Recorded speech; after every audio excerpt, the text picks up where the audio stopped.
unlocking dreams, transforming communities, and rewriting the story of American home ownership. For more information, scan the QR code or visit our website at www.ihaveadreamhome.gold. Hello, my name is Kiasi Helm and I'm 14 years old. I think my genius would probably have to be setting goals and achieving them. I say this because ever since I was young, I always wanted to be an author, and at age 11 I ended up achieving this.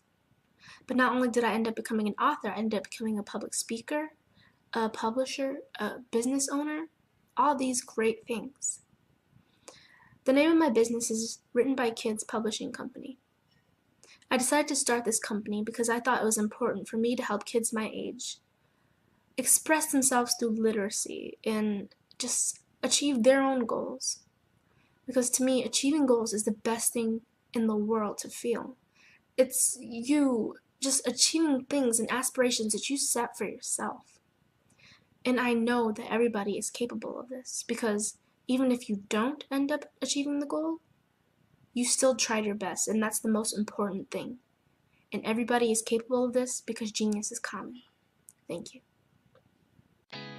Did you know women represent just 3% of Fortune 500 CEOs and less than 15% of corporate executives at top companies worldwide? Have you wondered what the secrets are to getting into the top ranks, whether in the private or public sector? Do you want to figure out how to stop being held back in your career or passed over for promotion? Then you're in the right place. Hi, I'm Dr. Madeline Ann Lewis, President and CEO of the Executive Women's Success Institute. I have decades of experience in the military, the federal government, and corporate America, and my mission is to help women succeed and tap into their full potential. I want to reach 1 million plus women around the world to become the leaders they are meant to be. So if you want to move into a management or executive level position, or maybe you are a female veteran transitioning out of the military into business entrepreneurship, then reach out to the Executive Women's Success Institute at 301-693-3284. Let us get you on the fast track to success.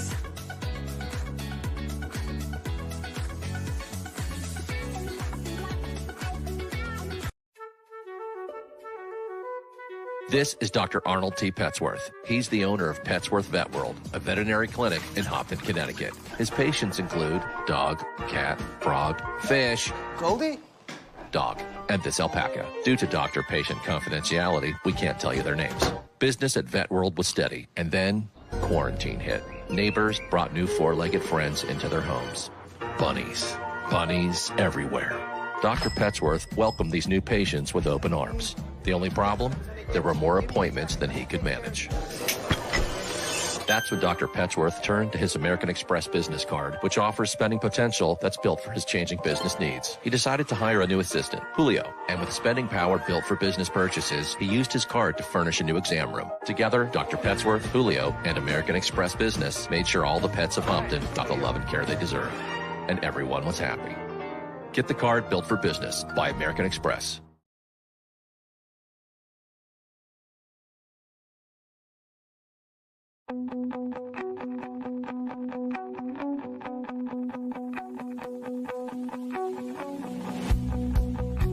I am Black business. From the moment I wake until the time I sleep. Yes, I am Black business. I am Black business. Tell me, are you Black business? I am Black business. Do you support Black businesses? Listen, I support Black business because I am Black business. Black Business Expo, one of the largest business showcases in the history of Black business in the world. The world. Sign up today at www.blackbusinessexpousa.com or call 919-308-9090. I am Black business.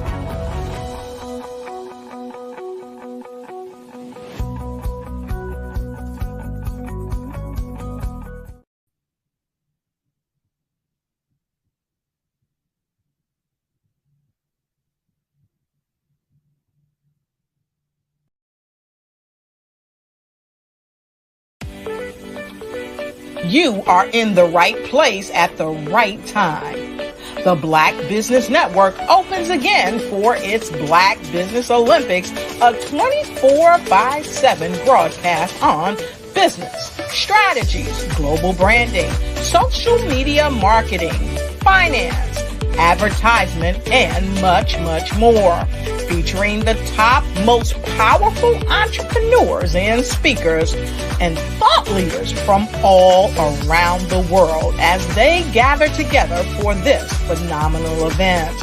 Join the Black Business Network streaming live into the metaverse, STEM City, USA, Black Multiverse, Pod TV, Roku, Hulu, iHeartRadio, Apple TV, YouTube, TikTok, Instagram, Google Podcasts, Facebook, LinkedIn, IBM TV, Spotify, and Twitch. Tune in today and be a part of this amazing movement. The Black Business Olympics welcomes you.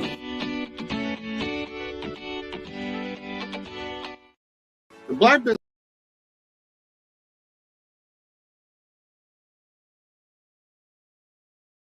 The Black Business Expo's mission is to raise funds for high school seniors going to college or K through 12 entrepreneurs.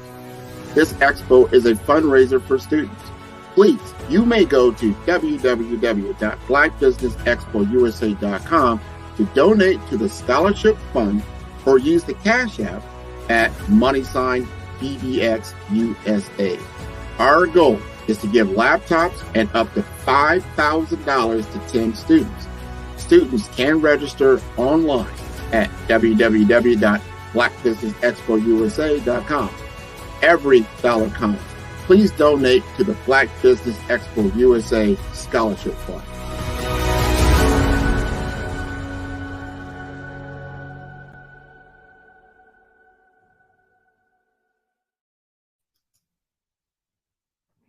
Hello, good afternoon. I hope you're doing well. It is Tuesday the 22nd, right? Yes, Tuesday the 22nd. And I'll be your moderator for today.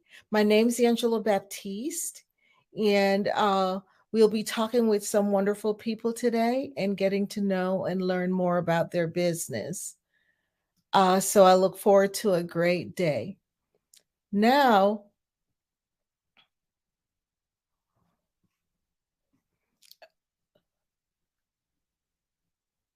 good afternoon again, business owners, entrepreneurs, thought leaders, and corporations.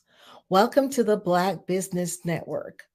My name is Angela Baptiste, and I'm your business moderator for this afternoon on the Black Business Network. The Black Business Network is a 24-hour business network showcasing Black businesses, business owners, entrepreneurs, and thought leaders. We have speakers from North Carolina, London, Singapore, Africa, Japan, and cities all over the United States.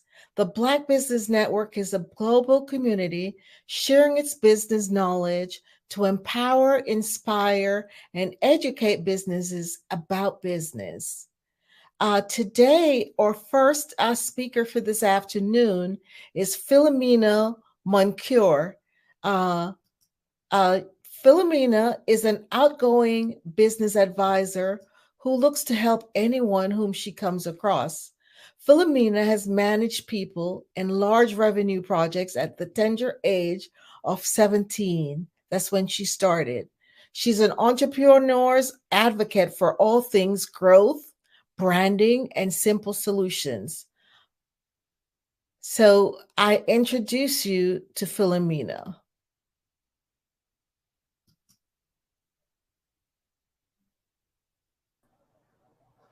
Hi, Angela. Hi, Philomena. How are you doing? I'm doing well, and thank you for introducing me and just having me on this platform. I'm so excited to share. Such a pleasure to get to meet you. And always remember, genius is common, and I'll see you on the other side. Perfect. Thank you, Angela. Hi, everyone. I'm Philomena Moncour, as Angela introduced me. I'm here in Florida, Orlando, sunny Orlando, Florida. And I am just one of these folks who awesomely introduce different business owners to other people. I love networking. I love to just learn what are business owners facing. What is it that you're challenged with? But before I start sharing with you some different tips, some different things that you can use in your business starting today, who am I? And why do I have this leverage to share with you? Well, I'll tell you my backstory and why I'm so passionate in what I do. My parents are from Haiti. And as many people may know or may see in the news, it's an impoverished country, but it's full of love and full of just heartfelt giving. And so when my parents came to this country, they instilled hard work, compassion, love, and everything for the humankind. So watching my parents be entrepreneurs in a foreign land with a foreign language, I watched every single day that they would wake up. They would go to work. They would not cry or have apologies for things not going exactly as they wanted, but they worked harder. They took every bump in the road as an example or as a lesson. So growing up, I saw how entrepreneurship, it's rewarding. However, it's very, very challenging. So in high school, I wanted to just get my hands into small business and learn as much as I could. So therefore I can help my parents. That was the big goal. The big goal was to help mom and dad. Ultimately, I fell in love with helping small business owners. Now, my very first job, I'll tell you, it was working a Super Bowl at the stadium in Miami, Florida. Now, the one thing I learned is the value of a commodity, being able to give an item to someone and they would pay me in cash and they would pay for that service, whether it was pizza or hot dogs or whatever it was. But it was an honest earning wage. I learned the fact that the stadium itself, because I was behind the scenes, they would buy something at low cost and they would monetize it with a larger dollar. So with that, I took that back to mom and dad. I said, okay. I sat them down. I said, let's buy things at low cost and let's mark up the price. I am 15, 16 years old, maybe telling my parents how to run their business. Fast forward, I go off to college. My goal was to become a lawyer at this point because that's what I thought I really wanted to do.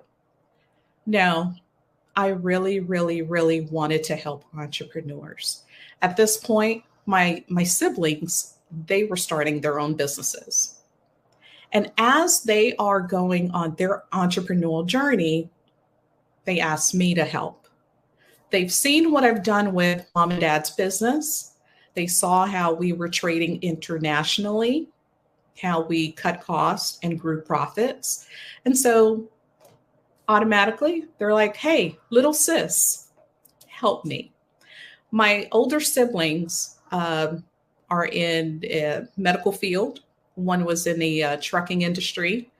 And a lot of it was based off of, hey, look at my business. How can you help me? So my passion, as you can hear, it's all about helping my family. But over the years, I found that as I meet people, I wanted to know, hey, what's your passion? What drives you? What is that thing that makes you think, hey, I can monetize this, be an entrepreneur, and set up a legacy for myself and for my family? And that is the thing, that is the shred that keeps me going, that makes me want to help entrepreneurs. Now, as an entrepreneur, I know you guys are facing a lot of roadblocks and a lot of challenges. A lot of times it's just knowing how to get started. Oftentimes it may be getting hold of vendors. A lot of times it's marketing.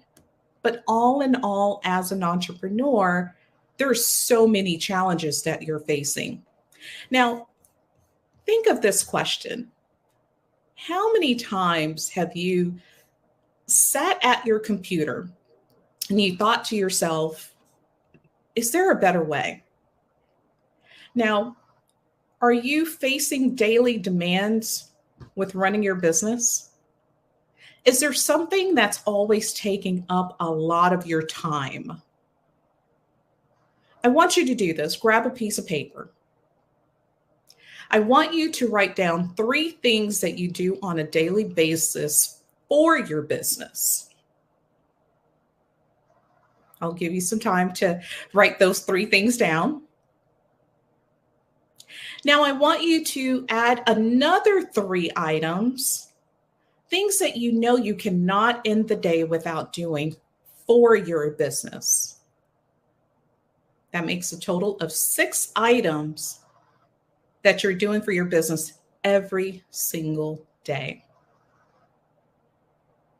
Now, are you wavering between a few different things that you're not putting on this list? Chances are you are. Chances are there's a few other things you would love to put on that list, but these are your top 6 things that you feel you have to do every single day. Now, what I want you to do with your top 6 items that you put on the list, right next to them, if you could, put how much time it takes for you to delegate for that task item. How long does it take for you to complete it? I'll give you a minute to do so. Now, some items may be 15 minutes, some may be an hour, some may be 30 minutes. But what I want you to do is just have an insight on how long it takes for you to do just 6 things in your business. Now, let's take a step back. What is your morning routine? What is your afternoon routine? Do you have a routine at all? And what does that look like? Some people say that there is a work and life balance. Some coaches will even say there's not really something called life and work balance. But as an entrepreneur, you're always trying to balance multiple parts of yourself and your business and your family and everything else that's involved in your life.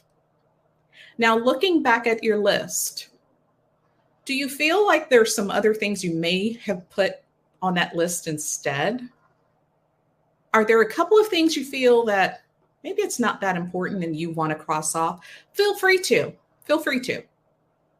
The goal of this exercise is to identify some of the things you find that are extremely important that you must do every single day. Now, that was a very generic list. I want you to create another list here right at the bottom of your page, or even on the other side of your paper. How are you marketing your business? What are you doing day in and day out to market you and your business? What does that look like? I'll give you a moment just to work through that. And as you're working through what you're doing on a daily basis to market your business, what are your top 3 non-negotiable things you must do every day or every week to market your business? Is it posting on social media? Is it posting new video content on YouTube or TikTok? Is it answering inquiries on social media? Because that is the thing too. Is it sending out a newsletter? Is it cold calling? What are those top 3 things you're doing currently that you feel are non-negotiable for you to market your business? Okay. Now I want you to take a moment and just write to the side of it, how long are each of those 3 tasks taking you? The reason I want for you guys to do this exercise with me, and perhaps if you want to watch this video again and go through the exercise, the reason being, there are some things we're doing because we're entrepreneurs and we want to do them. But are we using the most effective methods? Are we using the time allotted? Could you be spending your time doing something else that's beneficial? There's no right or wrong, but sometimes as entrepreneurs, we need to just think about, hey, maybe there's this one thing that could save me time, that could save me energy, that could maybe perhaps bring up my revenue. Because ultimately, that's what most entrepreneurs want, is a better revenue, more time with family, perhaps just streamlining things. And that's okay too. Now, I'm going to give you a couple of facts, and we're going to come back to your top 6 and your top 3. Did you know that 91% of small business owners are struggling with the economic impact in their current industry? 91%. 68% of business owners will pass on their higher costs to consumers by raising prices. There's nothing wrong with it. And currently, 67% are anticipating that there's going to be a recession. That's the word that everyone's buzzing all around the news. I don't personally watch news because it's quite depressing for me. However, as entrepreneurs, if you're on Twitter, if you're on any kind of channel, sometimes those numbers can be very, very alarming. And that's in the back of our minds. A lot of times we're not thinking about it firsthand. But when I look at these numbers, if a lot of entrepreneurs are fearing what's to come, what's making your business enjoyable now? How are you enjoying your business? What are you doing to make it different? Now, a lot of folks, when they're in their business, they're working on the business and they're not enjoying it, but they're looking for a few different things. One, they're looking for ways to market their business better. They're looking for ways to reach a bigger audience. A lot of business owners are looking for ways to use now technologies like ChatGPT or even automating some of their tasks. Now, we're finding that 38% of business owners who are now leveraging technology are doing better. They're booking more. They're able to get repeat clients. They're able to respond to their clients quicker. Now, going back to the list that we originally talked about, those top 6 things, I'll share with you what some of the top 6 are for a lot of business owners. 1 is phone calls back. We're responding to email. 2, and these are the top 6 things that they have to do in their business to be profitable, to be successful, to feel as if they have a handle on their company. So 1 is responding to phone calls and emails. Number 2 is posting somewhere on social media. And when we talk about posting, and I'll cover that in a second, it's not necessarily all the channels that they need to, but it's whatever they're comfortable with. It may be Facebook, it may be Instagram, but they're posting on at least one social media channel. And the third thing, or task that a lot of business owners feel that they must do on a daily basis is actually do an outreach. An outreach could be a newsletter. It could be cold calling. It could be just reminding people that, hey, you looked at a product of mine or you have a quote for a service. I haven't heard from you. Now, when we talk about the entrepreneur's journey and how business owners are figuring out a way to do things, technology should be your best friend at this point. It's not going backwards. As much as we would want to put the genie back in a bottle, it's here to stay. It's here to stay. So what technologies are you using currently? Are you following trends? Or are you looking at individual technologies to help you and your business based on what your needs are? Now, that in itself could be very complicated, convoluted, confusing, scary, all of these negative words, but here's what I want to share with you. There are some platforms today that simplifies your entire day. Yeah. It will simplify your client contacts, all of your messaging, your social media, your books, what's coming in, what's going out, what's out there that's floating that hasn't been paid. There's a lot of technology. I just wish that our Black business owners would not be so afraid of technology. The caveat is not to have so many systems in place. The old adage of having too much of one thing, too much technology can be a hindrance, but the right technology could be a blessing. Could be a very good blessing to you, your business, your growth, and your bottom line. Now, let's talk about social media for a second. Ooh, that's social media. Some people love it. Some people despise it. Some people, they figure, hey, it's here to stay. I might as well try it. But are we monetizing it? Are we utilizing all the tools that are in front of you? And for some, it's just a platform. It's just a place to post, but it doesn't generate revenue. Now, here's the thing I'll tell most Black business owners. Posting is great. Putting your information on social media is a start. But have your systems in place to where you're able to not just be a face on social media, but that you're a source of information for people to go back to. Give more than you're asking. That would be my number one tip.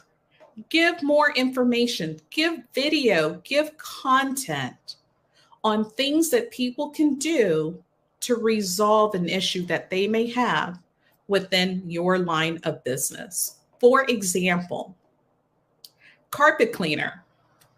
Carpet cleaner, he says, hey, give me a call. I'll clean all your rooms for $99. Great, no problem. But the carpet cleaner who tells me, hey, you can use 7-Up and baking soda. I'm just making this up. This may be entirely wrong. But for the cleaning spot, here's what you can do. Now, because I'm a consumer who looks at this carpet cleaner as not someone who's trying to sell me all the time, but who is giving me valuable information, I am now looking at this business as a trusted advocate, a trusted company that I should do business with in the future. Now, I can also take that content as a consumer and I can share it. That little piece of advice, that DIY of how to clean my little spot on my carpet, it may go the furthest than that carpet company asking me to do business with them. Now, as the entrepreneur, posting is great. However, add value. automate some of your add value content. Now, let's see if I can share my screen with you guys. And hopefully I can give you a few more nuggets that could be very, very beneficial. And as I'm pulling up my screen, take a look back at your list. And let's take a look at how your day-to-day, what does that really look like? And let's share my screen.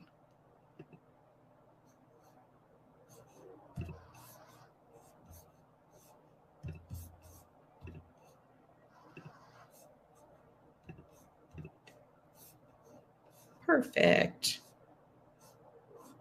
I would love, love, love when we rewatch this to be able to see how you guys are sharing the top 6 things that you're doing in your business day to day. I would love, love, love to know more about that. All right. It may not let me share, and that's okay. So I will read to you just a couple of things. So as business owners are overwhelmed, the number one thing is knowing their top 6 things that are in their way. Now, a few more things that new startups, I'm going to talk to new startups here. Getting discovered online, managing their staff, customer communication, and jobs. Now, for new startups, being found online is very important. Think of looking at an aggregator. An aggregator can be something similar to Thrive or Yext. These are where you put your name, your phone number, your web address, and it pushes it out to the entire web for you. So those are things for the small business owner, the startup who wants to get their name out. Another platform I want you guys to consider is looking at how you can manage everything in one platform, which is Thrive. Thry, V as in Victor.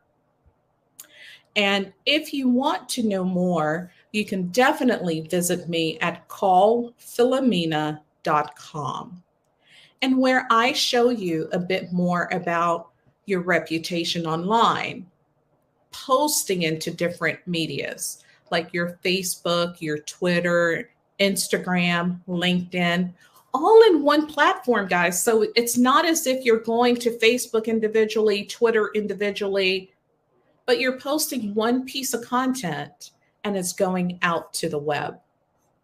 The other things you're considering is, how are people able to book with you or purchase from you? Are you making that simple?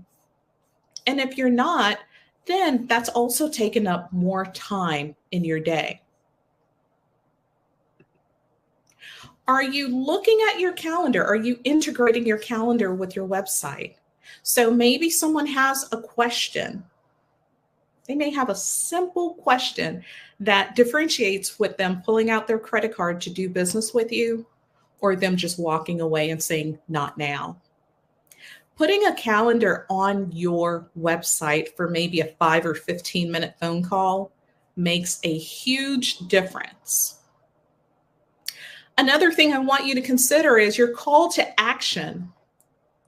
Making sure that your website now feeds into your tool. What does that system look like? Are you making it easy for me to do business with you? Now, let me take a step back again. Your top 6 things that's on your list, your day-to-day tasks that you must do in order for you to feel as if it was a productive day. Are all of those 6 things intertwined into one system? Are they spread out? Are they sporadic? Are they built into your website? Is it all around marketing? What does that look like? And how does it make you guys feel that, hey, I can't do this every day. I need to manage better. That is that breaking point for entrepreneurs. Here are 3 things I want you to do. I want you to take a look at the list that you've written down. And if you haven't, that's okay. Take the time to do so. You owe yourself the exact moment of knowing, hey, can I do better? And can I make this a better business? So here are 3 things I want you to do. Number 1 is take a look at your day. Take a look at your systems. How many systems are you paying for? How many things are you registered for? That's number 1. Number 2, I want you to look at how frequently you're utilizing some, not utilizing some. Maybe you haven't even logged into this one thing you're paying for. But take a look at the utilization. And then number 3, what value does that bring to my business? That's it. That's it. A lot of times as entrepreneurs, we're finding that we're signing up for things. Free trial, 30 days free, 14 days free. And there's a credit card attached sometimes there's not. But your inbox is flooded and flooded and flooded and flooded with lots of different systems, lots of different technologies.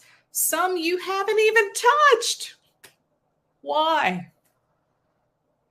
Is it something new? Is it something someone referred you to? Is it an ad you saw on Facebook, perhaps? Stop signing up for stuff. I will be that big sister of yours to tell you, stop signing up for things, especially if it's not helping you, especially if you're not utilizing them. It's just taking up space. It's an extra email you have to delete. It's an extra something you're going to have to unsubscribe to at some point. Now, what if I told you that there's a technology?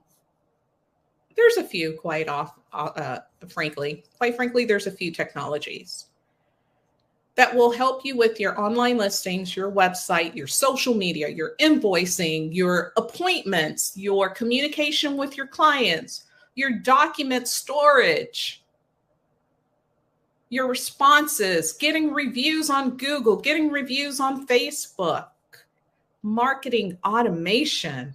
Ooh, big fancy word. What if I told you there's systems that can do all of that in one dashboard without you having to clutter your emails, sign up for this for 30 days? What if you were able to manage the help that you have in your business? Maybe it's a VA, maybe it's your staff. You're able to delegate different tasks to different people. How much time would that save you? Better yet, how much money would that save you? Here's another question. How much money would it make you? So remember some of the top things as an entrepreneur. It's saving us time, saving us money, and making us money.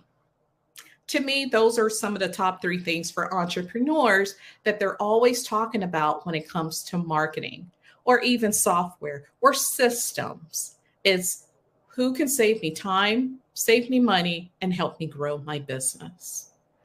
Now, as you're looking around the internet and you're looking for systems, Some of the things I want you to consider are going to be a few different things. Number one, look to see how they integrate with other systems. Are they on the Google Play Store? Are they on the Apple Store? The reason I want you to consider that is because they go through rigorous testing for security. Apple does not want a software on their platform if it's not secure. Number two, does it play well with social media, your Facebook, your Twitter, your Instagram? Google My Business. Does it play well with that? Thirdly, I want you to think about, how am I going to use this system? What are the top 6 things from my list that it's going to solve? Because again, I don't want you signing up, getting new systems, putting things into place if it's not going to solve anything. And lastly, see what it's going to replace in your day-to-day, meaning, does it take it off your list? Does it take it off your desk? Does it make your life easier? Now, a lot of people will ask, Philomena, I don't know what to use. That's okay. There are tools out there who can help you, and I can certainly help you figure out what's best for you. What's best for one business is not necessarily the best tool for the next company. Every company is different. Every business owner is different. All of your goals are different. So look at what's going to be best for you. One of my favorites, I'm a little partial to it, it's Thrive. I love this software for what it can do, what it does for business owners, which is grow revenue and save time and save you money. I'm going to share just a few numbers with you that I think you'll appreciate. So with the Thrive software, in just 60 days, we were able to see a 25% increase of new clients. 25% more new clients. What business owner couldn't use that? In that same time frame, we saw 61% new clients, appointments booked. That means we were able to not just get their clicks from their website, their social media, but we're able to get 61% more booked appointments.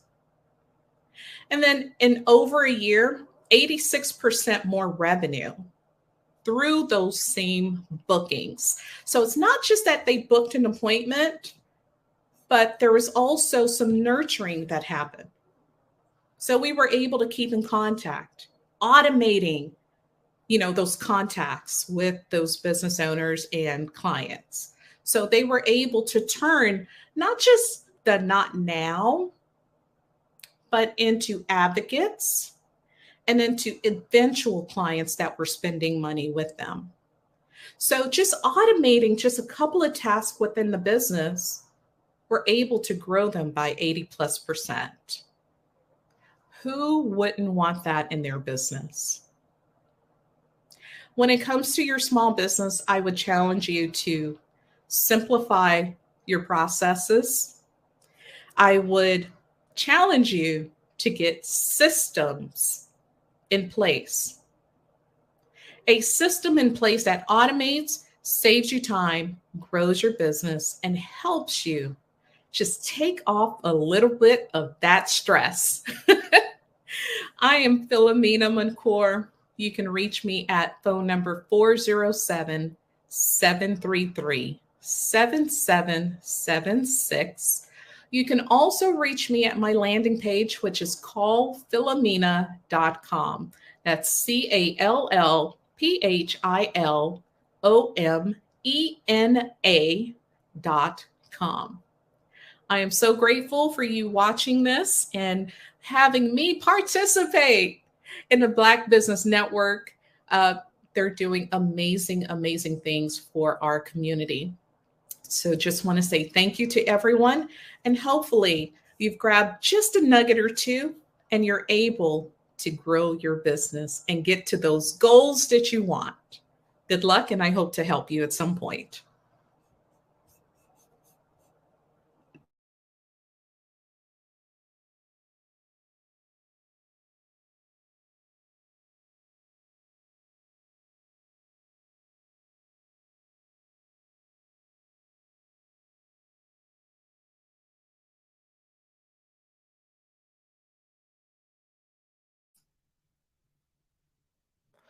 Thank you, Philomena, for giving us this wonderful tips. Mark for marketing our business as entrepreneurs. What a blessing that is, a great information that we could all use. So thank you so much.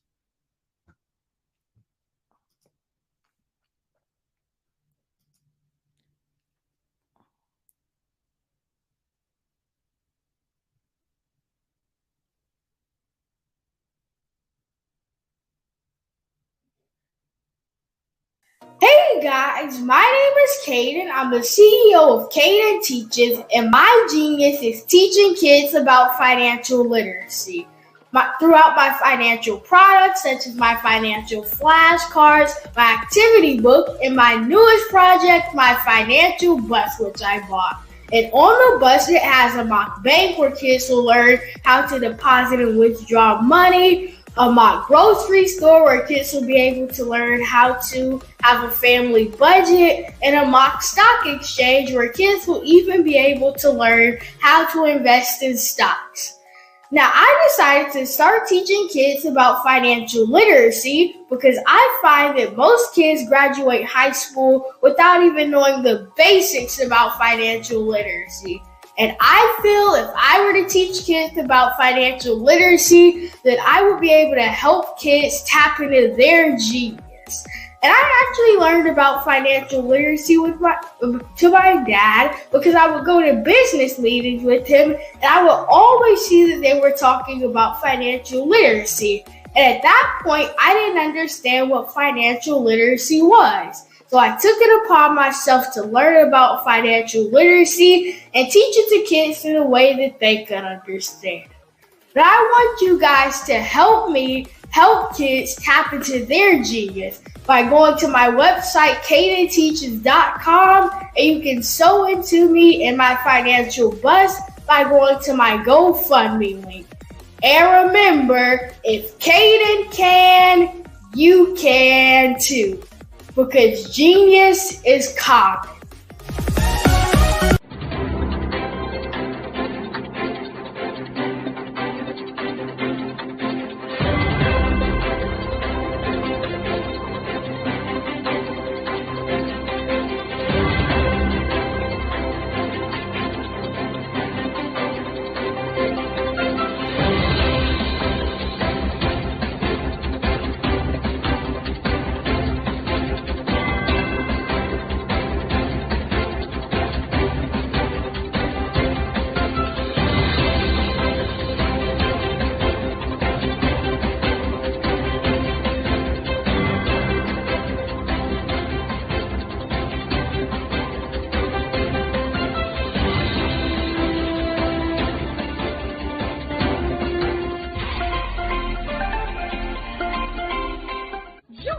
Dr. Eric Kelly III and the host of phenomenal speakers from all around the globe for this 7-day virtual event that you don't want to miss.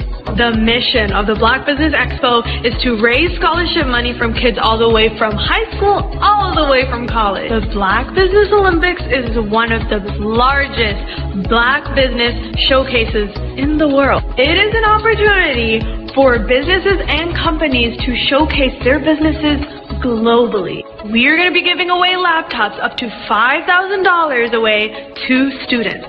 Again, I'm Olivia Appleberry, the founder of 2 Cents Finance and one of the speakers for the expo. I am so excited to see you there. For more info, go to www.blackbusinessexpousa.com or call 919-308-9090 and hope to see you there.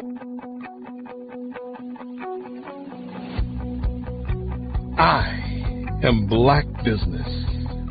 From the moment I wake until the time I sleep. Yes, I am Black business. I am Black business. Tell me, are you Black business? I am Black business. Do you support Black businesses? Listen, I support Black business because I am Black business. Black Business Expo, one of the largest business showcases in the history of Black business in the world. The world! Sign up today at www.blackbusinessexpousa.com or call 919-308-9090. I am Black business. I am Black business. From the moment I wake until the time I sleep, I am Black business. I am Black business. Are you Black business? I am Black business. Do you support Black businesses? I support Black business because I am Black business. Black Business Expo, one of the largest business showcases in the history of Black America in North Carolina. Black Business Expo, one of the largest business showcases in the history of Black business in the world.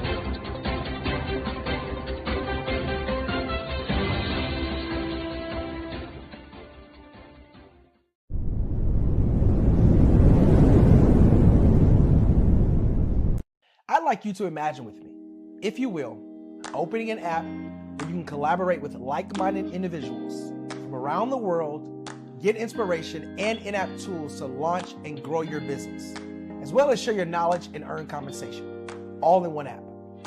Well, the name of that app is Truso, short for Truly Social. Hi, I'm Matthew Newman, the founder and CEO of Truso, a new concept in social media. Truso is designed from the ground up to be a platform that's both social and empowering for all its users. How exactly do we do that? I'm glad you asked. First, Truso brings the world together via video. Psychologists assert that video provides a significantly more effective connection than audio only. When you enter a community on Truso, you're face to face.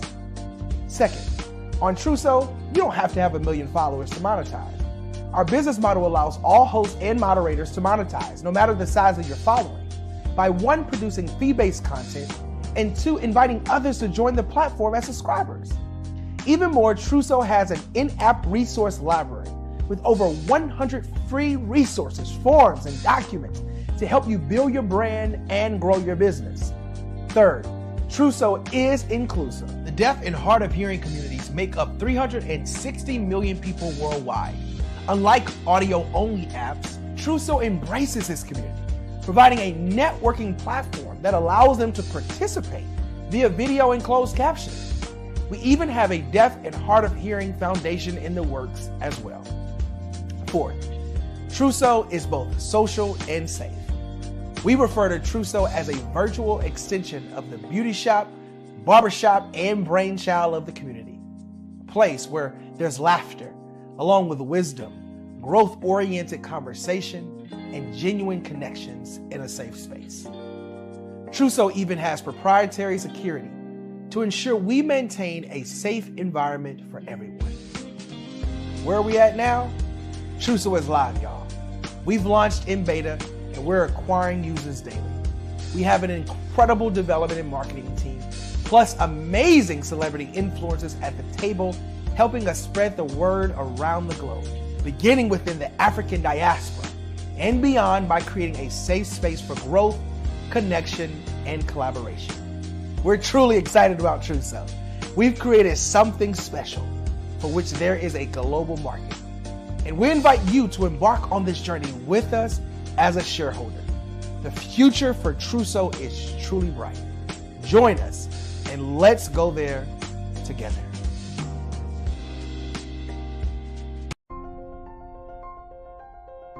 if you could build your own city? A place where every child can find nurturing people to help them achieve their full potential. A place where every adult can access job training support, where health education is abundant, where social justice ruled the land. A place without limitations. Welcome. You have arrived at STEM City, USA. It is what every city should be. A safe and trusted community where you find people and resources to help you become everything you are and beyond. STEM City is unlike anything you have ever experienced. It is a digital twin of the world around you, only better. STEM City is about energy and soul renewal. It is more than a digital world. You can almost feel the power of live cultural events, music, and theater. STEM City promises a better future for children with caring mentors and hands-on activities with dedicated tutors to support our youth. STEM City is your passport to a healthy lifestyle with weekly events addressing our community's many issues. STEM City is your financial well-being with helpful information on wealth management, career advancement, job training, and so much more. STEM City is the community you deserve. It is the city where your dreams can come true. STEM City USA, a place in the sky that is accessible to all who reach for the stars.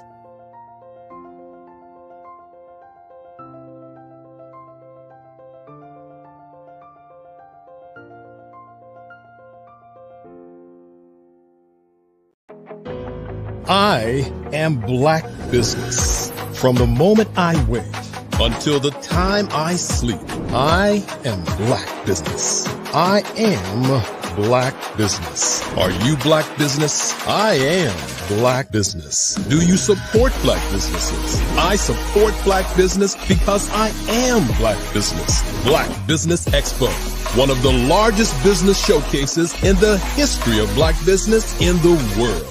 Sign up today at www.blackbusinessexpousa.com or call 919-308-9090. I am Black business.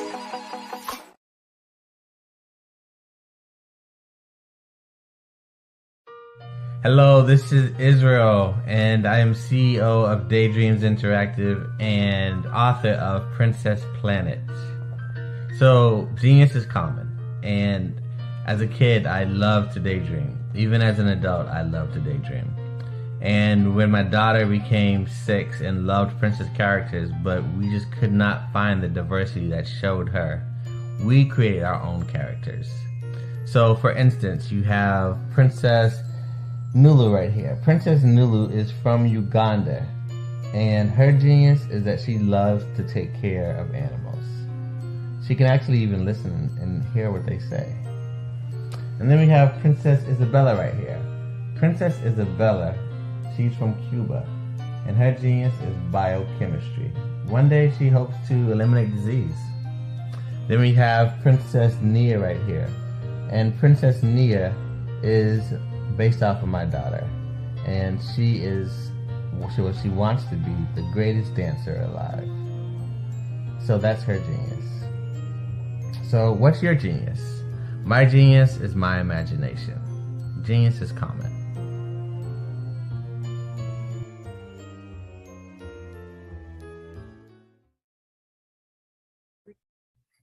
Hey, Ivanka Farabi here.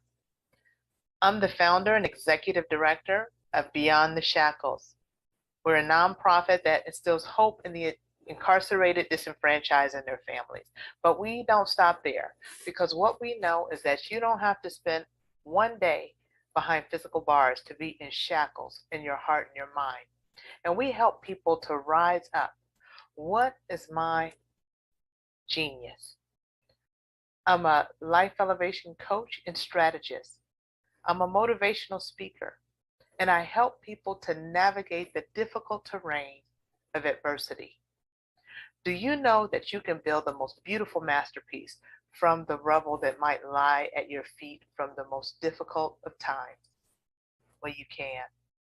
and I help people to walk out their God-given plans and find their genius. Why? Everybody has genius because genius is common. Did you know women represent just 3% of Fortune 500 CEOs and less than 15% of corporate executives at top companies worldwide? Have you wondered what the secrets are to getting into the top ranks, whether in the private or public sector? Do you want to figure out how to stop being held back in your career or passed over for promotion? Then you're in the right place. Hi, I'm Dr. Madeline Ann Lewis, President and CEO of the Executive Women's Success Institute. I have decades of experience in the military, the federal government, and corporate America, and my mission is to help women succeed and tap into their full potential. I want to reach 1 million plus women around the world to become the leaders they are meant to be. So if you want to move into a management or executive level position, or maybe you are a female veteran transitioning out of the military into business entrepreneurship, then reach out to the Executive Women's Success Institute at 301-693-3284. Let us get you on the fast track to success.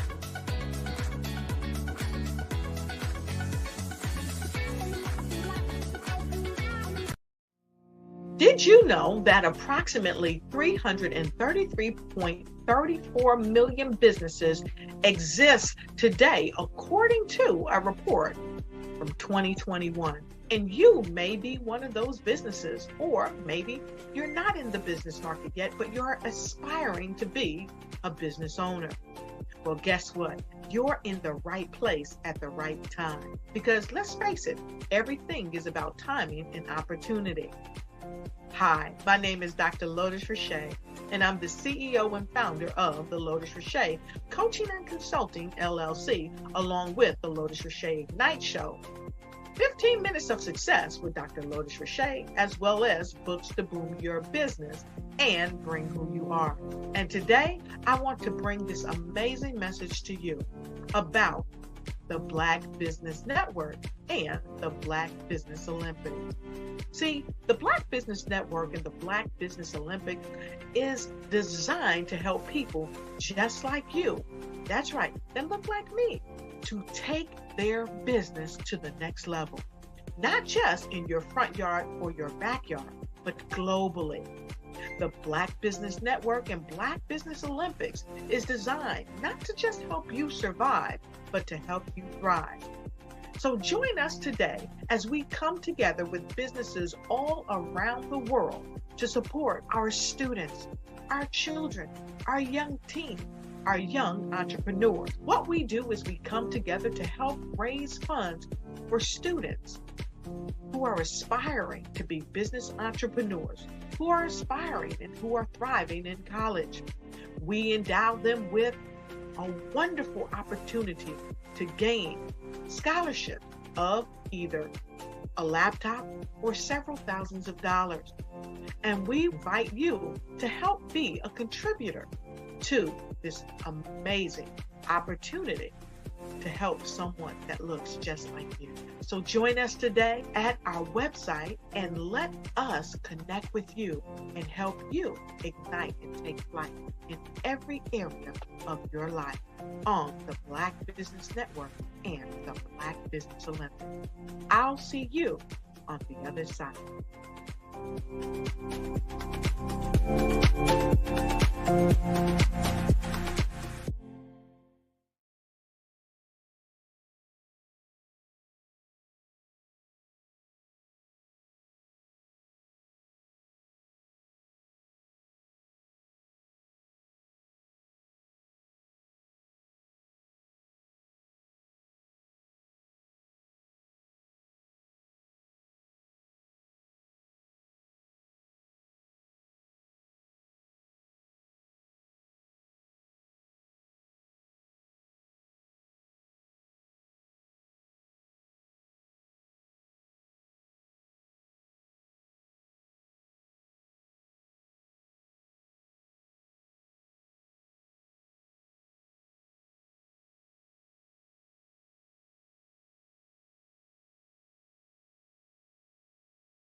Prepare for what's coming and dominate in economic winter. Stand strong and thrive by showcasing your great products and services globally through the Black Business Network and Black Business Olympics. The Black Business Network has showcased over 2,000 companies with over $7 billion in sales each year. Over 10 million attendees have viewed the rebroadcast each month. Through the Black Business Olympics, unique styles of business training and mentoring are turning students into business owners and entrepreneurial warriors who will dominate in any economy. Gain the ultimate advantage of the Black Business Olympics, 7 days of unbelievable topics and speakers speaking around the globe. Donate your time and experience to provide expertise and scholarships to students worldwide and change the world. Now, more than ever, new insights, tools, strategies, and capabilities are needed. This is your chance for a major presentation to the world. Fill out the form and join the more than 2,000 speakers who have presented to over 200 countries. Join the Black Business Network streaming live into the metaverse, STEM City, Black Multiverse Enterprises, Hulu, Amazon, YouTube, iHeartRadio, Apple, Facebook, LinkedIn, Pod TV, IBM TV, Spotify, and Google Podcasts. Sign up today. Spaces are limited, and we will see you there.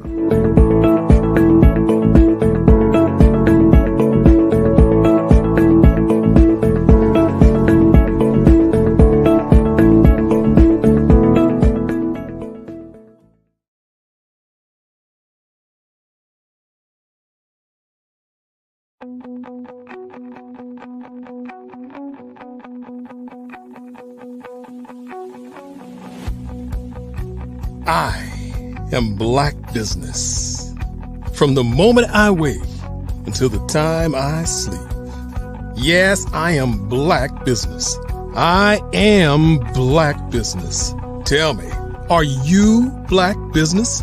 I am Black business. Do you support Black businesses? Listen, I support Black business because I am Black business. Black Business Expo, one of the largest business showcases in the history of Black business in the world. The world! Sign up today at www.blackbusinessexpousa.com or call 919-308-9090. I am Black business.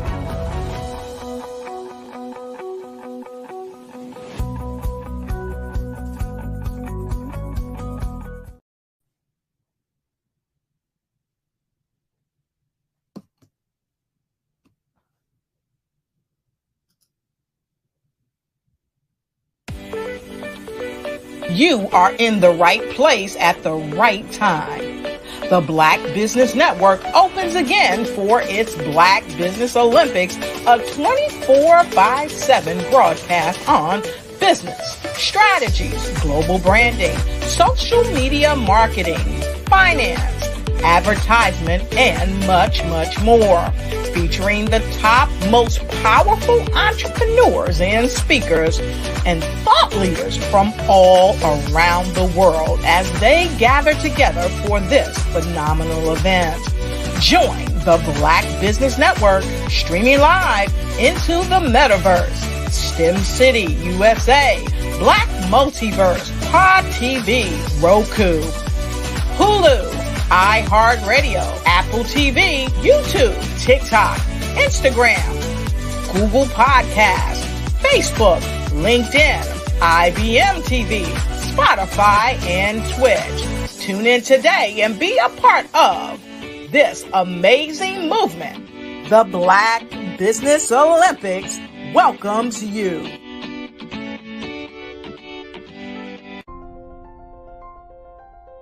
What if you could build your own city? a place where every child can find nurturing people to help them achieve their full potential. A place where every adult can access job training support, where health education is abundant, where social justice ruled the land. A place without limitations. Welcome. You have arrived at STEM City, USA. It is what every city should be. A safe and trusted community where you find people and resources to help you become everything you are and beyond. STEM City is unlike anything you have ever experienced. It is a digital twin of the world around you, only better. STEM City is about energy and soul renewal. It is more than a digital world. You can almost feel the power of live cultural events, music, and theater. STEM City promises a better future for children with caring mentors and hands-on activities with dedicated tutors to support our youth. STEM City is your passport to a healthy lifestyle with weekly events addressing our community's many issues. STEM City is your financial well-being with helpful information on wealth management, career advancement, job training, and so much more. STEM City is the community you deserve. It is the city where your dreams can come true. STEM City USA, a place in the sky that is accessible to all who reach for the stars.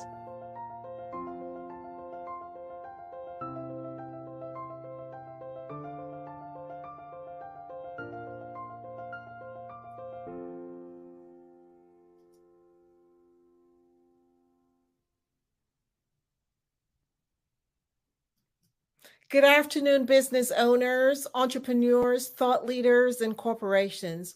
Welcome to the Black Business Network. My name is Angela Baptiste, and I'm your business moderator for this afternoon on the Black Business Network. The Black Business Network is a 24-hour business network showcasing Black businesses, business owners, entrepreneurs, and thought leaders worldwide. We have speakers from North Carolina, London, Singapore, Africa, Japan, and cities all over the United States. The Black Business Network is a global community sharing its business knowledge to empower, inspire, educate businesses about business. Today we have a keynote speaker, and his name's Lawrence Nichols, and I'd love to introduce him to you, and he will be talking with you and sharing with you, some important tips. So let's introduce you to Lawrence Nichols. He's passionate servant leader who was a military veteran, or is a military veteran, a church planter, a school founder, a serial entrepreneur, author and a mentor, a speaker, a trainer, and a coach. He and his wife, Tamara, have dedicated their lives to developing leaders who develop leaders in the U.S. and abroad. He has an innate ability to identify and activate leaders' strengths and gifts while helping to equip and empower them and their teams for greater impact. He leverages more than 3 decades of leadership and management experience in military, private, and faith-based arenas to help others cultivate and fully maximize their potential. I introduce to you Lawrence Nichols. Hi, Lawrence. How are you? Hi, Angela. How are you today? I am doing well. Such a pleasure to get to meet and talk with you. The same here. Awesome, awesome, awesome, awesome. So I have a few questions that I wanted to ask you, but before I do that, go ahead and share with the audience, some tidbits about yourself and what it is that you do. Thank you, Angela. And again, thanks for that introduction. The best way to describe what I do is, have you ever found yourself trying to get your team to do something that they didn't really want to do? Well, that's what I do. I help leaders and teams do the work that you find it's a lot of times difficult to get them to do. I'm with LTN Enterprises and Leaders Who Win. And that's our goal. That's our passion. That's our desire. Now, what I want to talk to you about today, what I'm going to talk to you about just for a little bit of time, is team alignment. Team alignment. And I'm going to give you an acrostic. It is ALIGN. I'm going to say that again. ALIGN. Align. It's just as simple as that. The first question that you have to ask when we're talking about team alignment, and it doesn't matter what organization you lead, it doesn't matter. It could be your family, it could be in the military, it could be in the corporate space, it could be in ministry, it could be in a hospital setting, it could be in education. It does not matter. If you cannot get your team aligned and moving towards the vision that you've set, then 9 times out of 10, you're going to fail. Matter of fact, I'm almost inclined to believe that that number is 10 times out of 10. Why do I say that? Team alignment is what causes your team to be empowered to the degree that they can achieve great things.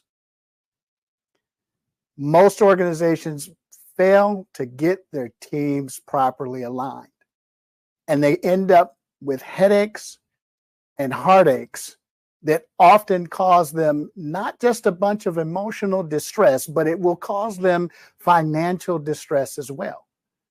So let's get started.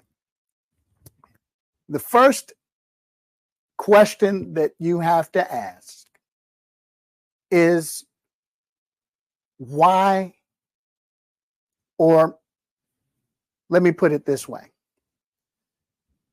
Is your vision clear? Ask, that's your first A. That's the first letter in the acrostic. Is your vision clear? I didn't say, what's your why?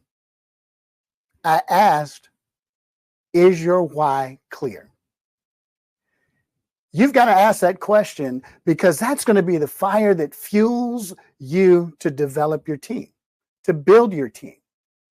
All too often, we are excited, especially as entrepreneurs and small business developers, about moving our vision forward, but we lose sight of our why. We lose clarity in our why. How does that happen? It happens because of what we know as creep. Things that creep in and cause you to miss or lose the focus of your why. The payroll that has to be done. The orders that have to be filled. All of those things that cause you to lose clarity on your why. So the first thing that you've got to do as a leader, as a visionary, is redefine, reclarify, ask again, why am I doing this? Why am I doing this? Taking the time every 3 months or so to ask that critical question, why am I doing this? Every 90 days, if you're not asking, why did I start this to begin with? You could very well find yourself at the end of 2 years, 3 years, 5 years, 10 years, absolutely hating what it was that you started. And what you started was good. What you started had the foundation to change the world. And yet, you lost your why. You lost clarity on your why. You got too busy doing all of the other things, and you stopped focusing on your why. So the first A in a line is ask the critical question. Do I have clarity on my why? Now, the second question, or the second letter in a line, is L. And this is really, really, really simple. Line up. Now, I want you to think for a minute about any basketball team that you've ever seen play. Maybe you're not a basketball player. Maybe you're a soccer player. Doesn't matter what the player or the game is, or the sport is. There's always a lineup. There's always a lineup.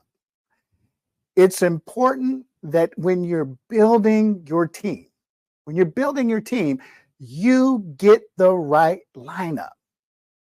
NBA franchises spend a lot of time and energy and effort and resources getting the right starting five, because they understand that if they get the right starting five, it will be the catalyst that will move them towards a potential championship. You have to have the same mindset. You've got to have the same mindset that is so focused on or in acquiring the right lineup. See, when we talk about lineup, it's more than just finding the next talented individual. It's about, what does the chemistry look like? Part of getting your team alignment right, after you've asked, is my vision clear? Then being able to place people in your vision to see it come to pass. Just like these NBA franchises bring on players, and again, they've got a vision for what that team looks like, for what their end goal is. And of course, the end goal is bringing a championship back to their city's place of residence. They want to be able to do that. The questions now that they begin to ask are we looking for a franchise player? Or are we looking to build the team based on the elements that each person brings to the team? Which brings me to my next letter, and that's I. And that I is not about you, okay? I'm not saying the I is about you, but I am saying it is about the individual's gifts, talents, abilities. In other words, what's their superpower? What is their superpower that they bring to bringing the vision to bear? See, a lot of times we conduct strength assessments and behavioral assessments and all of the different assessments that we conduct so that we can find the right fit. But you've got to be able to bring all of those talents into alignment. Now, part of that is when we're creating the culture that we desire to see, no one's individual talent, gift, ability should stand alone in as much as it works together. No one individual's talent should stand alone as much as it stands together. That is absolutely key when you bring about the ignition to that team. So what you're looking to do, that I is not necessarily about the individual, but how can I ignite the individual's authentic self? How am I able to ignite that individual in a way that all of the gears on that team are firing up and everybody can move forward, move the vehicle forward towards the championship win?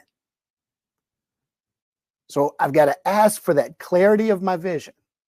I've got to get the right lineup. I've got to make sure that the talent is there. But then the ignition is about how do all of the components, how do I ignite the fire in my team towards team concept, towards a team goal.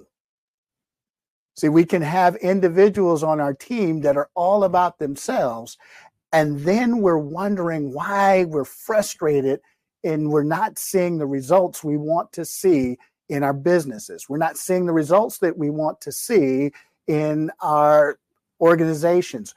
We're not seeing the results that we want to see. In fact, we're frustrated because we haven't unlocked the power of igniting the individual's authenticity for the purposes of working together collectively. The next letter is a G. It's a G. Growth. Asking for clarity, getting the right lineup, igniting that authentic individual for the purposes of bringing the team together. But the question that you've got to ask here, and hear me when I say this, the question that you have to ask here is, does the person that is on your team possess the capability and the ability to grow with you? Do they possess the capability and the ability to grow with you? That's a powerful question. Because oftentimes when we're putting our teams together, oftentimes, especially when we're starting out, based on familiar relationships. We're putting those teams together because they feel good, but not necessarily because they are good. I'll say that again. We put our teams together because the relationship feels good, but not necessarily because it is good. We waste time on moving our organizations forward because we're oftentimes unwilling to have the crucial conversations that are necessary to bring about growth in the individual. Now, I know you're saying, well, they're a family member. Yeah, well, family can be tough to work with. Do they possess the capability and ability to grow with you? Well, we're childhood friends. We go way back. Again, do they possess the capability and the ability to grow with you? It's not personal. If you have a vision to change the world, if your vision is designed to impact globally, then sometimes you have to have that crucial conversation. Now, the people that are supposed to be on the team, they will possess the capability and the ability to grow with you. They're going to be vested in growing themselves, in developing their capability, developing their skills, developing the things that will take them higher, that will elevate their game. And ultimately, because they are elevating their game, they're elevating the game across the board for everyone. Unfortunately, some people that are a part of your team, they've hit their ceiling. They've hit their ceiling. They can go no further. And we will allow our emotional attachment to the relationship hinder moving the ball forward. It hinders us from going into the next room, the next space, the next place that our business is supposed to go. Those in business have heard the story of the McDonald brothers and their limited vision, their unwillingness to move beyond the comfort zone of what they knew caused them to miss a global opportunity. Ray Kroc seized that opportunity and literally grew beyond the capacity of the McDonald's brothers.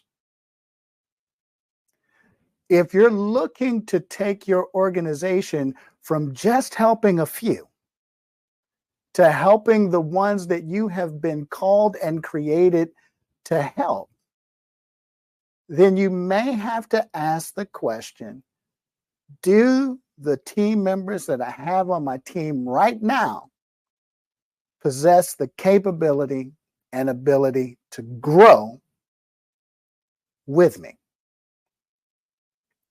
Now, my final letter in alignment or in align is new. So we've asked for clarity on our vision. We've got that clarity. I've got it. I'm clear on my vision again. And I've built the dream team. I've got the lineup that I need. And I've ignited that authentic talent, gift, ability to operate together. And I know that the person on my team or the people that are on my team have the ability and capability to grow. But here's the critical question. The critical question. Am I willing to release them when it's time? Am I willing to release them when it's time?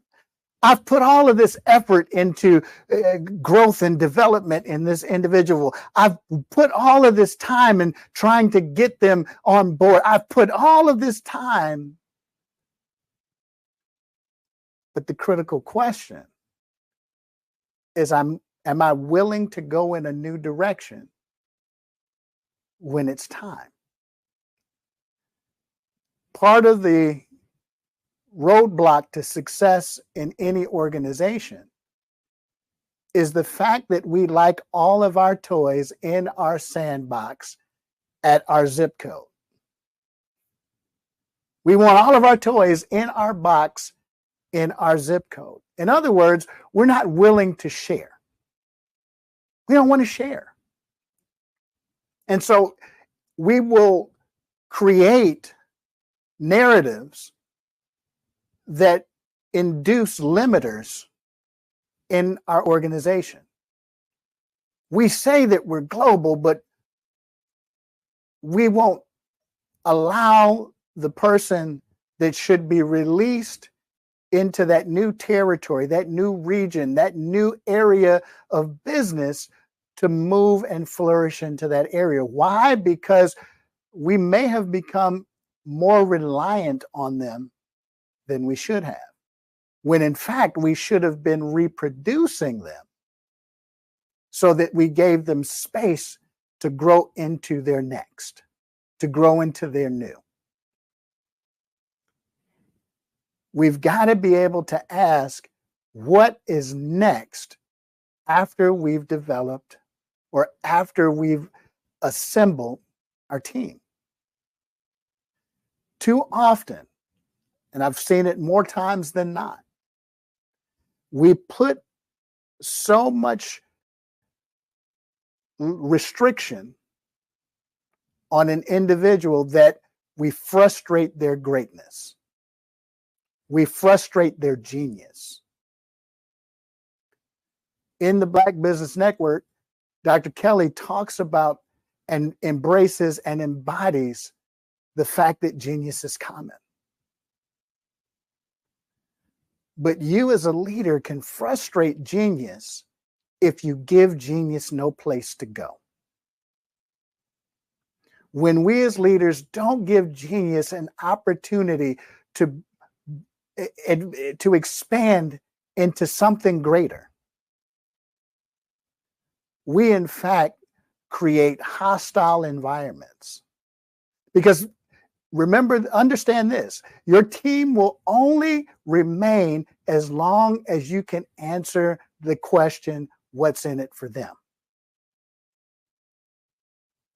They may already be asking what's in it for me, and that's a completely different talk in terms of transforming the mindset from what's in it for me to what's in it for them. But you as the leader have to be able to answer that question. What's in it for them? And am I creating the next space for them to grow into, for them to further expand and to explore and to bloom into the fullness of what it is? Because if you connect those kinds of people on your team, there is absolutely nothing that your team cannot accomplish. So, again, am I asking myself, am I clear on my vision? Have I revisited my vision again and again and again to make sure that it's still saying the same thing? Am I lining my vision with the people that are going to help me carry it out?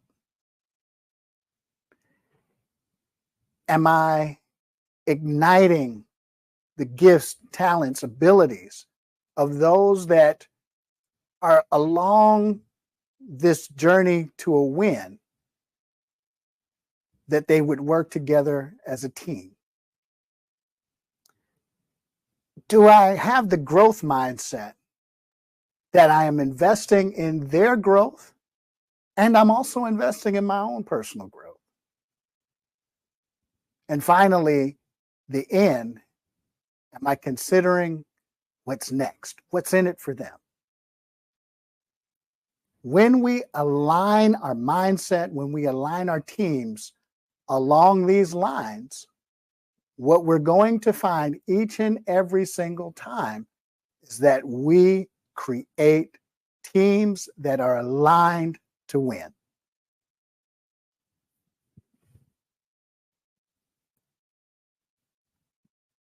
Oh, Angela, I think you're still on mute.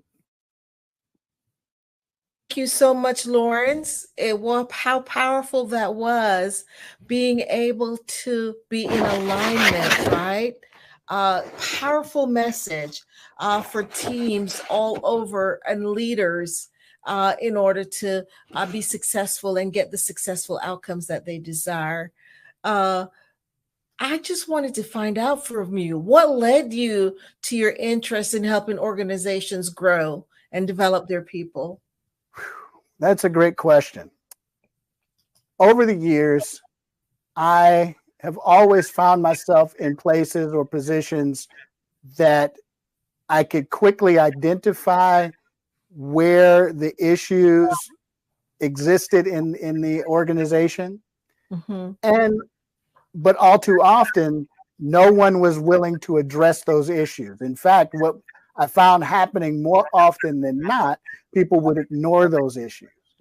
And so there was a little bit of internal frustration because a lot of times the unwillingness to address those issues would often create more work for me. Mm-hmm. So as a result of that, I got to the place where I said, you know what? People won't ask for the help either because they don't know they need it or because the service isn't there. And so that's kind of what got me started.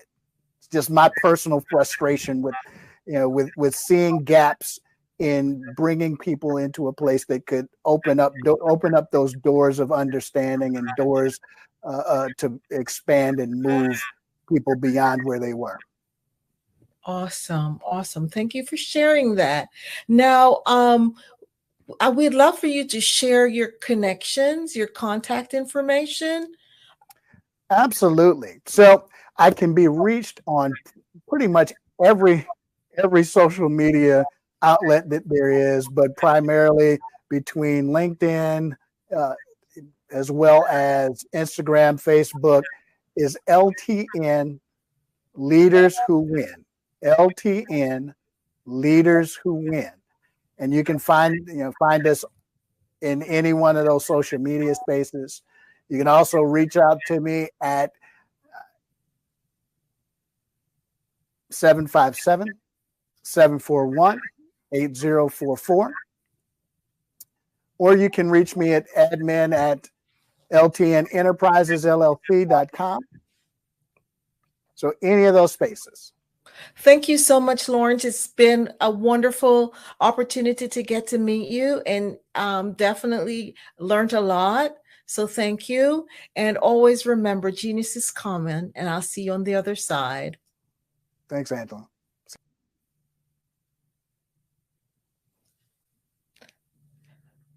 The Black Business Expo's mission is to raise funds for high school seniors going to college or K-12 entrepreneurs. This expo is a fundraiser for students. You may go to www.blackbusinessexpousa.com to donate to the scholarship fund, or use the Cash App that's on it's the $BBX USA. Our goal is to give laptops and up to $5,000 to 10 students. Students can register at www.blackbusinessexpousa.com. Every dollar counts. So we want to remind you to donate to the scholarship fund. We want to thank our Black Business Expo USA sponsors for this month, August 2023. North Carolina 100, Moody Capital Partners, Suede Soul, Lotus Ritchie Coaching and Training, Carolina Virginia Minority Supplier Development Council, Step Management, BHS and Associates, Margie McLean Foundation, Genius is Common, Earth Essentials, Mullane Shawnee Global, Executive Women's Success Institute, The Quality Coaching Company, Superwoman Business Services, Creative Force Studios, Lee Entertainment, Artistic App Design, and of course, the Black Business Expo USA. Genius is common, and I'll see you on the other side.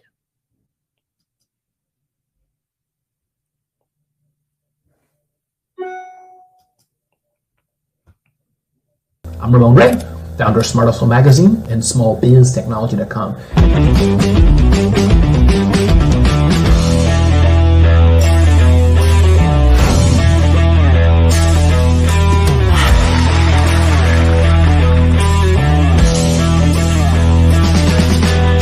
You're here today to celebrate small business success. Stand up on your feet. You rocked the house. It was amazing. Didn't we learn? For me, success comes from failure. One thing not to do is shake somebody's hand like this.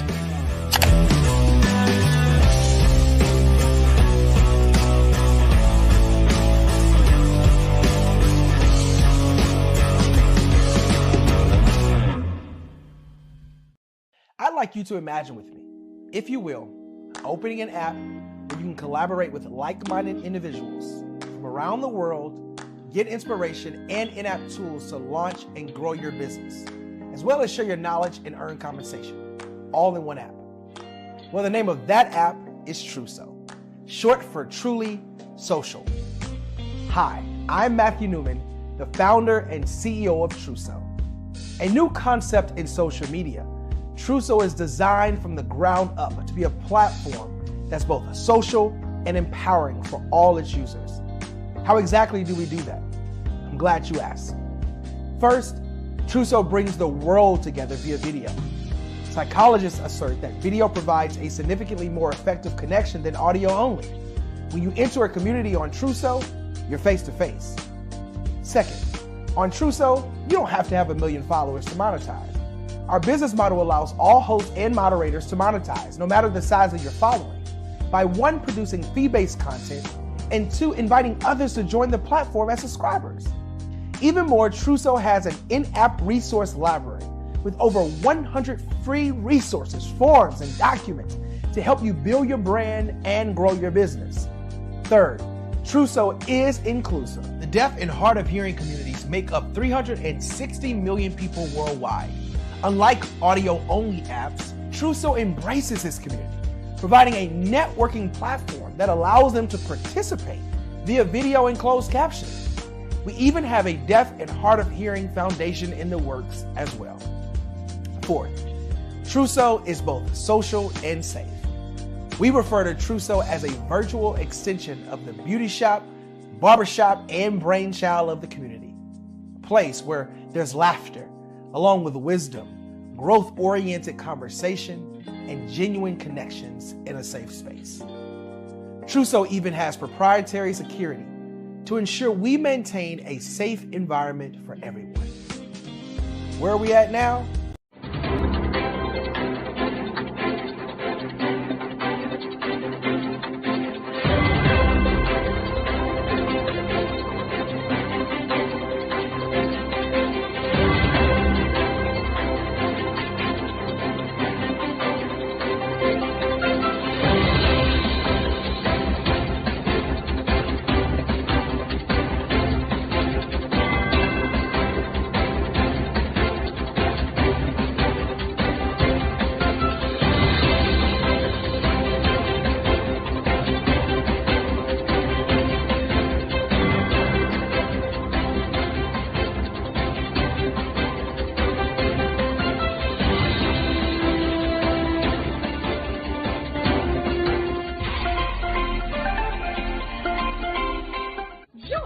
Dr. Eric Kelly III and a host of phenomenal speakers from all around the globe for this 7-day virtual event that you don't want to miss.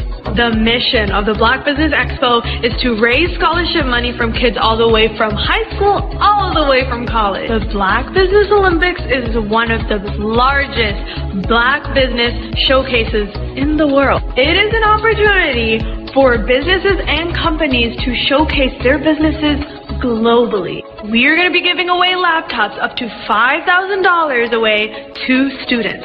Again, I'm Olivia Appleberry, the founder of 2 Cents Finance and one of the speakers for the expo. I am so excited to see you there. For more info, go to www.blackbusinessexpousa.com or call 919-308-9090 and hope to see you there.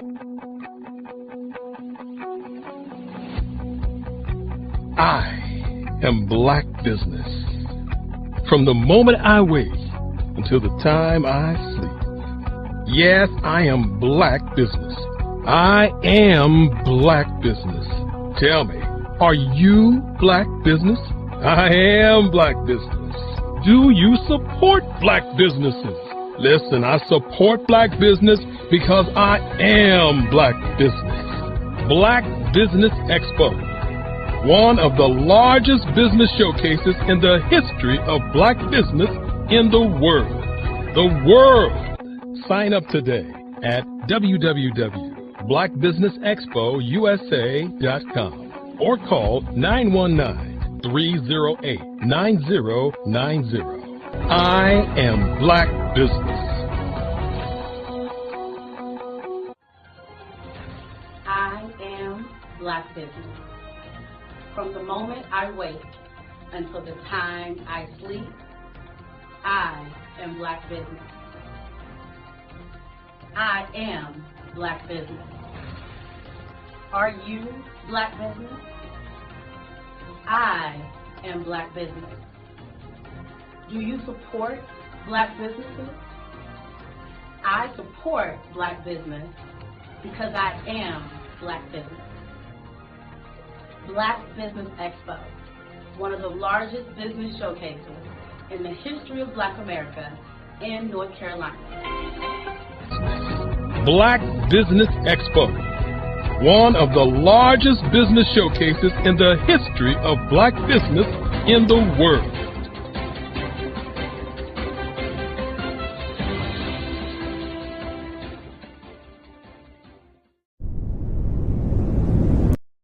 I am from Washington, D.C., but I was raised in Durham, North Carolina. I came to Durham when I was about 5 or 6, and then I traveled back and forth to D.C. because it's where my people are from. One of the unique things about my family is my mother, she's also an artist. She does quilting, and she does a lot of artistic things. And then my son, he draws with both hands, his right hand and his left hand like I do. So that's kind of a family trait. And then my other son, he's a videographer, and my daughter, she works, she's a regional vice president for Sunglasses.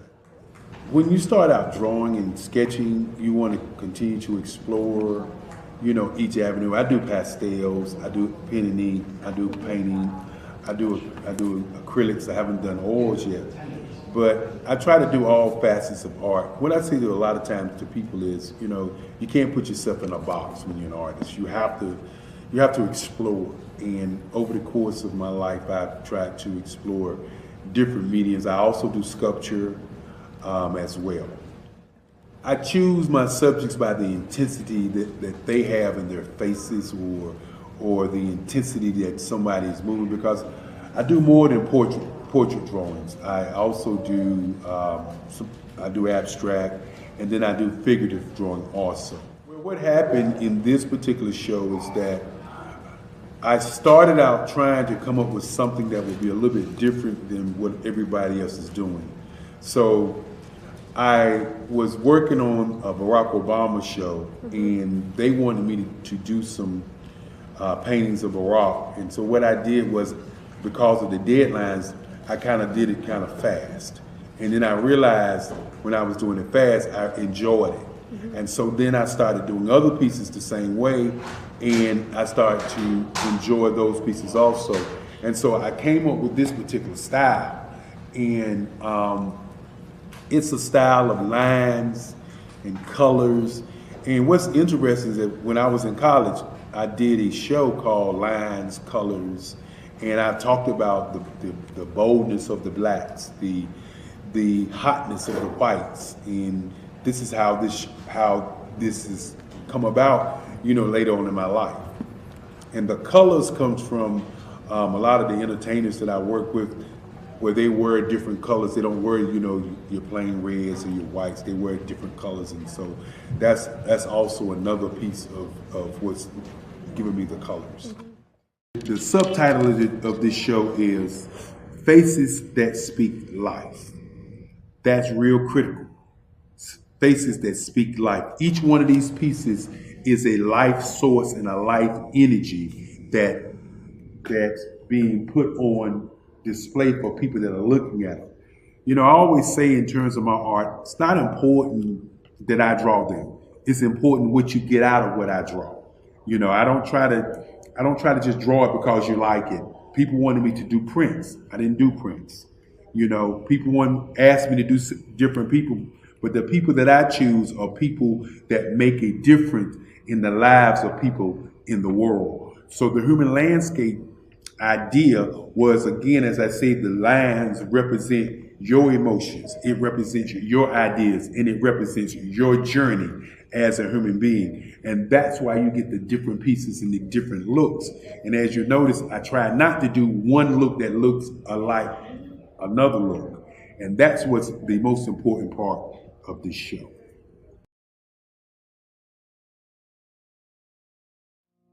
Did you know that approximately 333.34 million businesses exist today, according to a report from 2021? And you may be one of those businesses, or maybe you're not in the business market yet, but you're aspiring to be a business owner. Well, guess what? You're in the right place at the right time. Because let's face it, everything is about timing and opportunity. Hi, my name is Dr. Lotus Richey, and I'm the CEO and founder of the Lotus Richey Coaching and Consulting LLC, along with the Lotus Richey Ignite Show. 15 minutes of success with Dr. Lotus Richey, as well as books to boom your business and bring who you are. And today, I want to bring this amazing message to you about the Black Business Network, and the Black Business Olympics. See, the Black Business Network and the Black Business Olympics is designed to help people just like you, that's right, that look like me, to take their business to the next level. Not just in your front yard or your backyard, but globally. The Black Business Network and Black Business Olympics is designed not to just help you survive, but to help you thrive. So join us today as we come together with businesses all around the world to support our students, our children, our young teens, our young entrepreneurs. What we do is we come together to help raise funds for students who are aspiring to be business entrepreneurs, who are aspiring and who are thriving in college. We endow them with a wonderful opportunity to gain scholarship of either a laptop or several thousands of dollars. And we invite you to help be a contributor to this amazing opportunity to help someone that looks just like you. So join us today at our website and let us connect with you and help you ignite and take flight in every area of your life on the Black Business Network and the Black Business Olympics. I'll see you on the other side.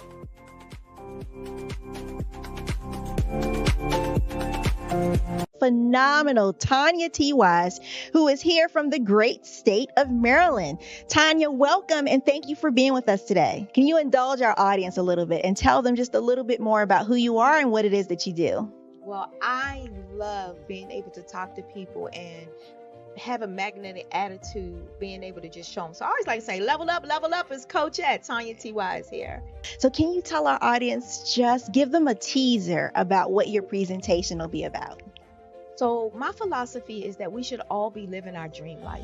So tomorrow I'm going to talk about how you start living your dream life. What are some of the things that you thought about in your childhood that you just kind of let go and dormant? Wow. And I want to reignite that and just give you some pointers and some tips, some tools, some strategies to be able to start living your best life now. And guess what, Wanda? And leave an inheritance for your legacy. Oh my goodness. Okay, I know that's resonating with a lot of people. I've heard that you have a dynamic coaching program. Can you tell us a little bit more about that? Absolutely. So our coaching program help people that have the lack of time, that lack strategies, and lack the confidence to go after their dream life. So we help them implement tools, we help them implement strategies, as well as give them resources so that they can live their best life now and leave that inheritance. Wow. Oh, I love that. I love the leave the inheritance part. Listen, you are dropping some major nuggets, and I know a lot of what you're saying is resonating with a lot of people, but I think we're all curious. How did you even make this transition into the speaking and coaching arena? What's the story behind this? So I started out in finance, and I realized that a lot of people don't necessarily go after their dream life because of the lack of finances or the education behind finances. But it wasn't until I lost my firstborn, my only son, that life changed for me. And where I was going after it all, living the corporate life, hit my 6-figure income and living in my dream house with my dream man, driving my dream car. I nearly lost it all when I lost my son. And so I realized it only takes one financial catastrophe that can change your entire life. That's what made me start All New Beginnings. Because no matter what's going on in life, there's a new beginning. And because of that, we develop a program called Wise Minded. My little slogan is, don't just dream it, let's live it. If they want to connect with you or work with you, what is the best ways for them to be able to do that? Well, for my social media guru, you can connect with me on every single social media platform as Tanya T. Wise.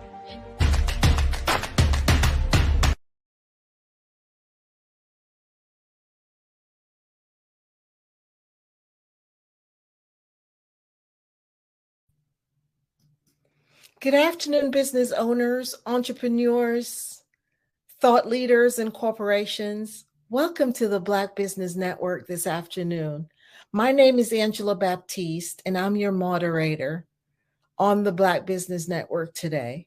The Black Business Network is a 24-hour business network showcasing Black businesses, business owners, entrepreneurs, and thought leaders worldwide.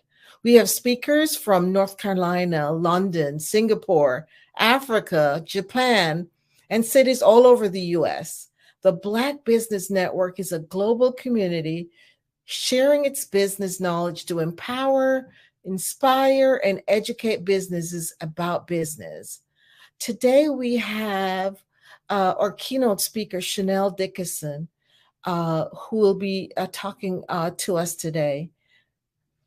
So I'd like to introduce you to Chanel. Chanel Dickerson, she's the CEO and founder of Chief Chanel Dickerson LLC, a company focused on empowerment and personal growth. With a successful career as an assistant chief of police for the Metropolitan Police Department in Washington, D.C., Chanel is a respected figure in her field. Understanding the power of the mind, she designs programs and platforms that channel women to shift their mindsets and perspectives. She firmly believes that with the right tools, every woman can achieve success in all aspects of their lives. Having grown up in a marginalized community and overcoming multifaceted trauma, Chanel draws on her personal experiences to create a company where girls and women can thrive. She's a trailblazer in her own right and has developed strategies and programs that has propelled her law enforcement career, surpassing the obstacles faced by women in a male-dominated organizations. So I introduce you to Chanel Dickerson.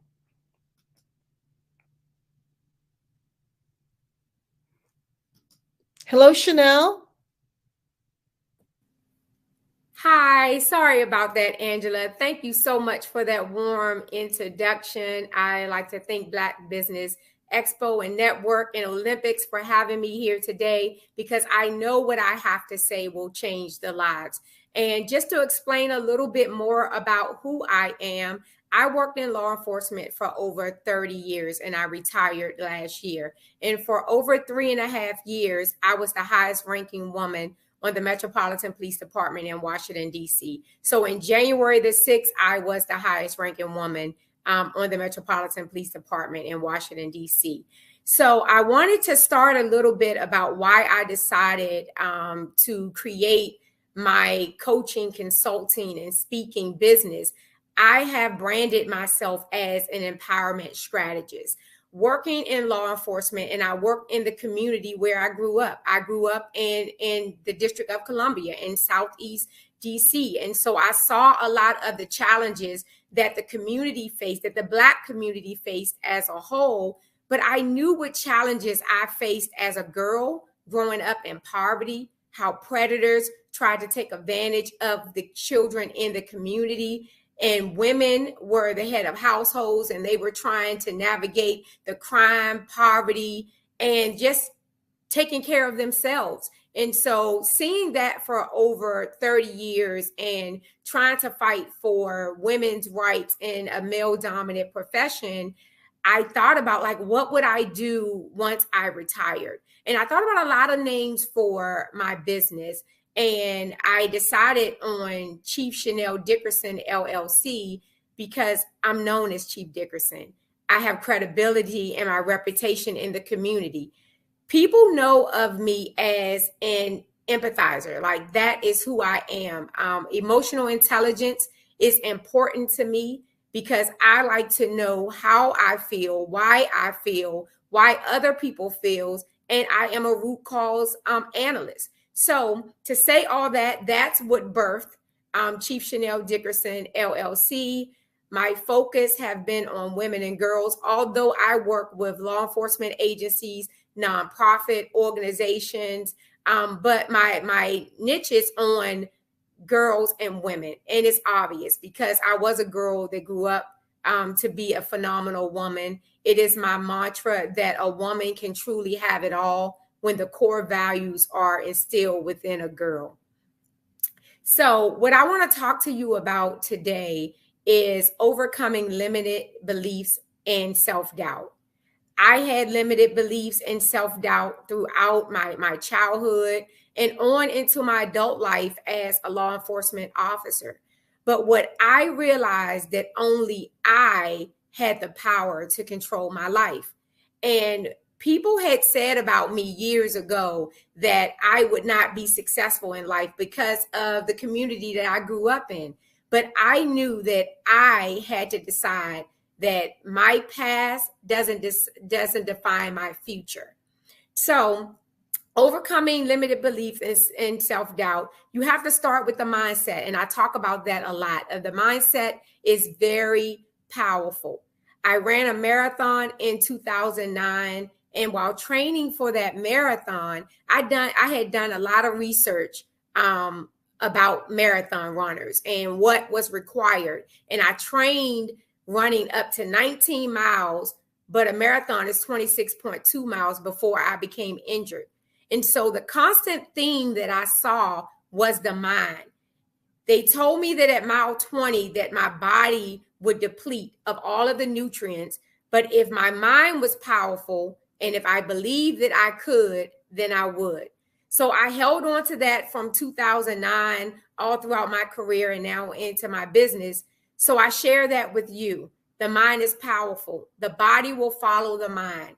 If your mind say, I can, I will, I must, your body is going to step up to the task. So that's the first thing that you have to control, the thoughts in your mind. Challenge the negative self-talk.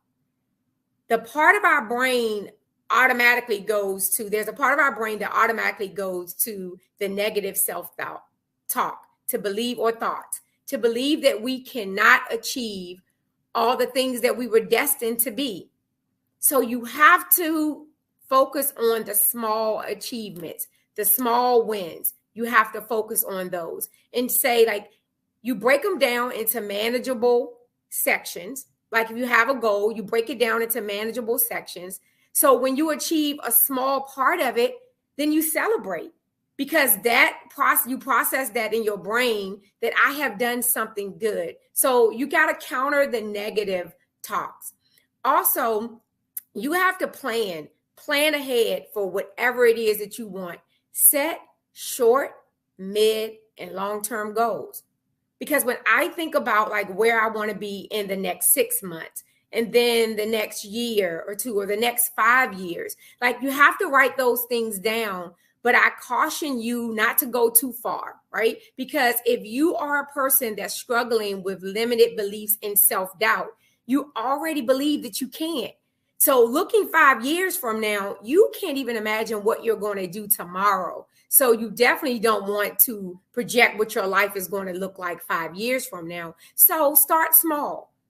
Get a piece of paper or take the notes section in your phone and just say, where list 3 things. Like, where do I want to be? What 3 things I want to accomplish in the next 6 months? And then think about one thing that you're doing right now that will keep you from achieving those 3 goals. So you need to remove something out of your life. It may be people, places, or things, whatever that is. It may be one thing you need to move out of your life. It may be several, but let's just focus on one. And then look at what is the one thing that you need to do differently to be able to achieve that. For example, if you want to buy a new car, maybe your spending habits, you have poor spending habits. So you need to save more money to be able to buy a new car. So just being intentional about what it is that you want and being strategic about it. Because what happens is sometimes we are paralyzed by fear. I've seen this, in the Black community. It's not all it is exclusive for the Black community. But because I grew up in the Black community, I understand some of the challenges that the Black community have. And sometimes we're paralyzed by fear. We allow fear to creep into our heads, and then we do not believe that we can be successful. And what that also does, and I saw it in my career in law enforcement, and I will refer back to that because spending 30 years, I spent the majority of my adult life in law enforcement. So I know a lot about people and interacting with people, and I want to help those communities. I want to continue to serve those communities, but also take my business globally because I know the needs in Washington, D.C. are the needs all around this world. So when I talk about what to do next in reference to the self-doubt is when you think about what is it that I want to do, right? What is it that the fear is keeping me from doing? And so you think about, do you want to finish your college degree? Do you want to change jobs?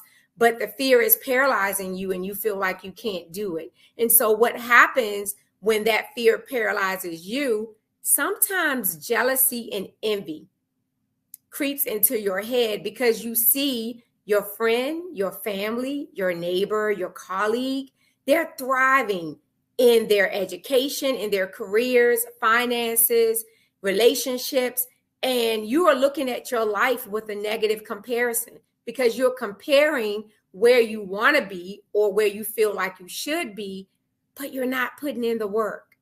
So the other part of limited beliefs and self-doubt is own your own part in your life.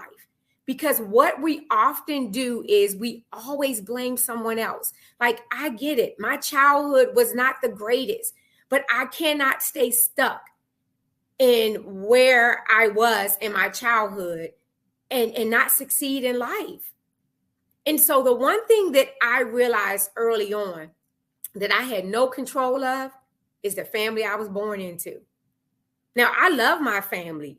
My parents did the best they could for me. My mom actually was a single mother and she did the best she could, but I couldn't control that. But I could control what was next for me. And so that's what I want to say to all of the viewers is only you can stop you. What is it that you want to do? Visualization is key. You have to be able to see where you want to go or what you want to have.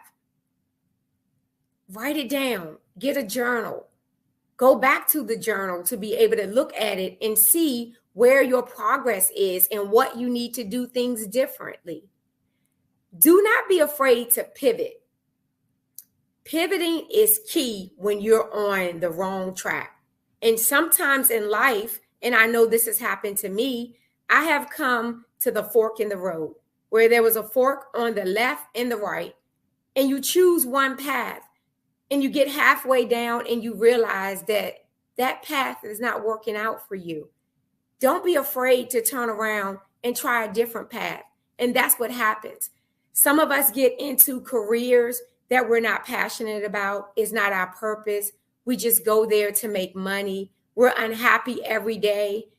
And we have all of these ideas that are just stowed away in our brain and no one ever realizes our full potential. So I say to you to focus on that and be intentional about that. And I want to take you into my last project that I'm working on because that ties into overcoming limited beliefs and self-doubt. And what Chief Chanel Dickerson did, I decided in February of 2023 to start an anthology, a book anthology. It's titled Uncuffed Voices, Her Story is My Story. And what that book entails is there's 19 women in law enforcement, including myself, where we have former and current women who once wore the uniform and the badge, join forces together to write a collection of stories to inspire, motivate, and empower others. Although our goal is to empower women, we want to empower everyone because we know that some of the challenges that women have experienced in our fields, that it could be translated into multiple fields for women and for men. And so that book launched last Friday, and it became a #1 bestseller on Amazon in 11 categories. and bestseller in 23 categories, and also #1 international bestseller. And that is huge for me because I saw with the 18 other ladies that some of them were trying to overcome limited beliefs and self-doubt. So it takes me to this point that mentorship, influencers are important, positive influencers. So ask yourself, who is in your core group? And I ask the question with women often, is your circle of women a group of people who would mention your name in a room full of opportunities? Will the women in your group mention your name in a room full of opportunities?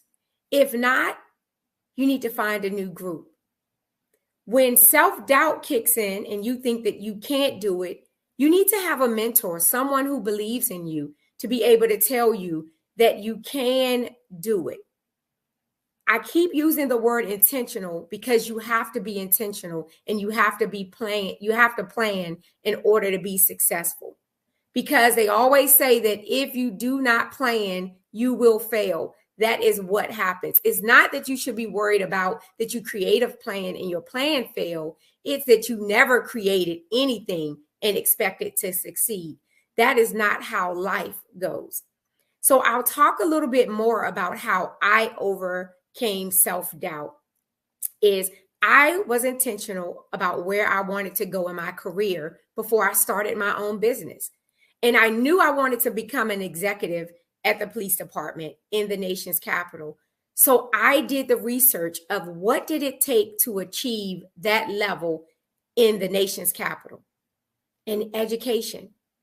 I had started and stopped with my education for many years. And I started the police department at 17 years old as a police cadet. So I passed on my scholarship to college and I decided that I wanted to be a police officer and serve my community. So I did not go back to school. I worked the job and ascended the rank to sergeant. And one day I was passed over for a promotion. And I was wrongfully passed over for a promotion. And I decided at that moment that only I could control my destiny. And so what I decided to do is go back to school and finish my undergrad degree, because what I knew is they could not take away my education.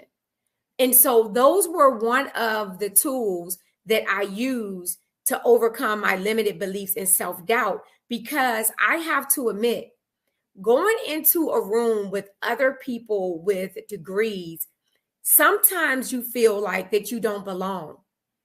Although you may have the experience on the job, but because you don't have the education, that you may feel like you don't belong there. And now I'm not saying that you don't belong there. Like, you belong in any room that you place yourself in. But that's that negative self-talk that got in my head that said, you're not good enough. You don't belong in the room. And I said I wanted to do something about that. So I went back to school and finished my undergrad degree so I can be prepared for the conversations that came at any table. Well, I felt I would be prepared for the conversations that came at any table. And so what happened after doing that, my career skyrocketed. And if anyone know anything about a rank structure, I was a detective sergeant in July of 2014, but by March of 2018, I was an assistant chief of police and headed a bureau of 1,100 men and women.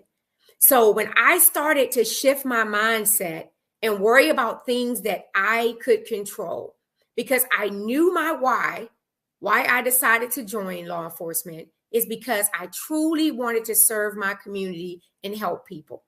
And nothing that happened within the agency or outside of the agency could change my why. So I elevated throughout my career, and then I changed. You know how I say you can pivot? You pivot, right? You pivot. And I said, I would like to become a chief of police. Actually, I said that when I was 17 years old, that I would become the first female chief of police in Washington, D.C. And they appointed another female. I wasn't in the ranking at that time, wasn't even eligible to be in the ranking. And then I said, I'll be the first Black female chief of police in Washington, D.C. And so it's okay to pivot. And what I did with that, I looked at now what is required for chief of police. Because if someone was not going to select me, it was going to be because they just did not want to select me, not because I wasn't qualified. So it was those tools that I use to prepare myself to say, I am going to make sure that I am good enough for any area or any room that I enter. So I went back to school and finished my master's degree in Homeland Security. So I did all of that with the preparation that I would become a police chief. And in June of last year, I decided that I would retire from the police department. I decided that it was more important for me to stand up for women's rights inside of the police department. Although I would be blacklisted and blackballed and the microaggressions and the gaslighting and all those things that takes place when you stand up and go against the grain, right? And so what I look at today, that I have absolutely no regrets, but that came from years of preparation, preparing my mind, not being overly concerned about what other people thought about me. Because if I do not seek your advice, I am not going to take your criticism. I'm just not. And what you have to focus on is someone is always going to not like something that you do or you say, but you have to focus on your heart. Where do you want to see yourself in the next 6, 3 years, 5 years? Do you want to see yourself as being someone who followed your own heart and decided to pursue your purpose? Or do you want to be someone who decided to either not fulfill your dreams because you're worried about what other people may say or think about you? Or are you going to try to follow their dreams? Because that happens. We see other people doing things and it may seem easy to us, and we defer our dreams or our purpose and we try to go their way. And then we run into all of these roadblocks. It just may be because you're on the wrong path. And sometimes it's okay. And I said that before about the 2 forks in the road. It's okay to not know. It's okay to say, I made a wrong decision. It's not the end of the world.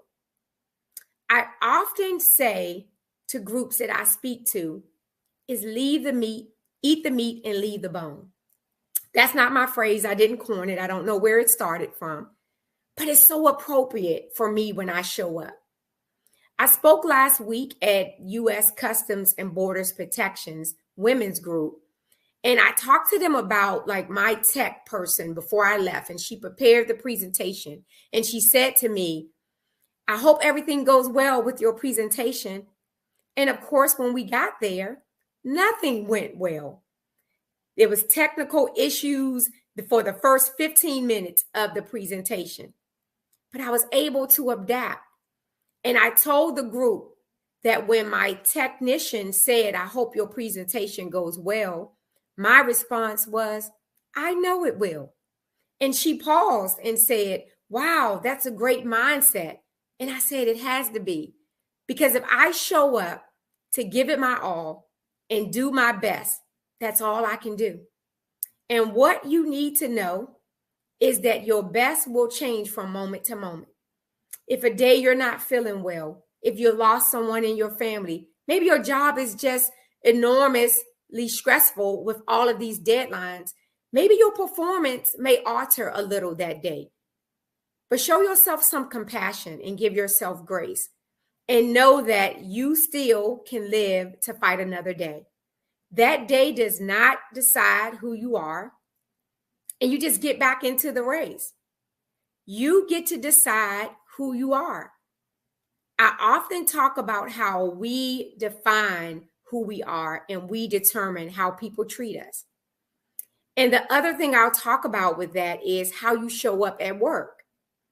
How you show up at work, if you do not prioritize family, friends, all of the other things that are important to you, your job, your career is not going to do that for you either. You determine. So what I found with myself is I would always take calls after hours, even before I was required to do so. I sacrificed a lot of family engagement. And what happened is that caused burnout. I didn't even understand what burnout looked like. I was experiencing the lack of patience, the sleeplessness, the gaining weight and not eating healthy. Like all of these things was happening to me, and I didn't like the person who I had become. And I felt like I was regressing. I had made so much progress with limited beliefs and self-doubt. And I felt like all of a sudden, one thing happened in my life and it was changing the way I viewed myself. So I'm letting you know here today that just because you may be on the right track, just know you could be only a couple of seconds away from reverting to who you are. But mindfulness and self-awareness is crucial in order for you to bring yourself out of it. You just have to know in life what things affect you. What's your sources of stress? Can you remove them? Can you minimize them? So there's a lot to take in with what I've said. I know I've said a lot, but it's important in reference to for your mindset to be clear on what you need to do in life. And so I am excited about where my business is going to take me. I have a 12-week program working with women to help them build their confidence so they can dominate their careers, relationships, finances, and education. Thank you so much, Chanel. That was powerful. Thank you for being one of those women who felt and did what was, you felt that call and you did it. You took that fork in the road and did what you needed to do.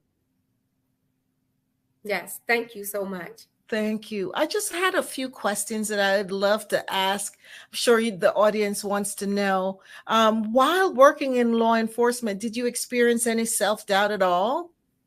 Oh, absolutely. And I kind of mentioned it a little bit before, is I started with self-esteem issues when I was younger, and it entered into my adulthood, into the police department. And working in a male-dominant profession, you often feel as a woman that you're not good enough to be there, that you have not earned your right to be in that profession or to be in any rooms you enter. How did you overcome that? Well, it started with practicing self-care. I had to start working on what was causing the self-doubt. I had to look at like my childhood trauma and focus on healing from my childhood trauma, because that was a source of my self-doubt. I didn't realize that it was, but once I started going to therapy and working with a natural path and eating healthier and exercising, I realized the source, because oftentimes we miss the root cause. Like we see whatever the problem is, and we normally go in to try to fix the problem, but what caused the problem? And so that's what I did, and that's what helped me overcome. I'm a big journaler. And so I like to journal, and I write down a lot of things that happen during the course of my day and my emotions, how I feel. Oh, interesting. And I know you talk about working in a male-dominated field. How did you, and how do you navigate being a woman in that male-dominated profession? Basically, it's preparing yourself for the position. What I did not want to happen is I did not want to become a diversity checkbox. I didn't want someone placing me in a position because I was a woman or because I am a Black woman, and then I'm not able to fulfill the task. And so that's where my education came into going back to school, taking certifications, and college is not for everyone. So I'm not saying you can't succeed, although a lot of law enforcement agencies require at least 60 college credits. But I am an avid learner, right? Always continue to read and learn something new. So when you're in the room with other people, that you can speak intelligently about any topic that you want to talk about. Wow. So how do you invest in yourself and practice self-care? Meditation, my faith in God, that's important to me, is prayer and meditation. And I respect that everyone that I work with may not share the same beliefs that I do. So in my program, I focus on the meditation and taking time out for yourself every day, and the 15 minutes of exercise. I tell everyone to start with 15 minutes because we all have 15 minutes that we can walk for 15 minutes. We can do some form of exercise for 15 minutes. And once you start doing that, the consistency kick in, the discipline kicks in, or because you won't always be motivated. But if you start with the 15 minutes and become consistent, at least you'll be disciplined. So that's what I do. The exercise part is very important for me because exercise is important for my mental health. And what I learned, not only in law enforcement, but just navigating through being a new business owner, of trying to figure out, like, who did I want to serve in my business? Because there have been plenty of job opportunities for me to go and work for someone else. But I decided to stay along this path and do this for me. Wow, powerful. Yes, consistently. There's a quote that says consistency compounds. So yes, when you're doing something consistently, it compounds and gets, definitely gets you to developing great habits for sure. So where do you see your business going in the next year? Globally. I want to work with women outside of the United States. And actually, I say that, but one of the women that I work with, she recently moved to Doha, Qatar. So she lives actually in the Middle East now. But I can say now, I guess I got to pivot again and say now I want to work with more women who are global. Yes. I noticed that you just released your first bestseller, Uncuffed Voices. What was your vision behind that? My vision was simple yet powerful, to create a platform where women and law enforcement could come together and share their stories, their real life experiences of how they navigated of being a woman in a male dominant profession, of navigating motherhood and, being a wife, a mother, someone's daughter, maybe a caregiver, and just dealing with your own trauma and trying to figure out like who you are and what you want to be or who you want to be as a woman, and navigating this space and taking care of a family. So I wanted them to be able to have a platform to be able to use their voice, because that's why it's called Uncuffed Voice. And for our logo, we have like a handcuff that's open and then a voice that's open, because you're no longer forced to be silent, that you have a right to use your voice. And so that was the main objective I was going for with that anthology. Wow. How were the women selected to write a chapter in your book? Now that you talk about the different women who participated. I know. I went to social media. Social media is key. I'm new to social media. My entire career, I never had a social media account until I retired. But I put out promotions out on social media seeking any woman in law enforcement who have ever been in law enforcement. You don't have to currently be in law enforcement, who wanted to share a story. So that's how they were selected. Oh, wow. And they just responded to that, to the ad? Yes, they responded to an ad. I had a information session.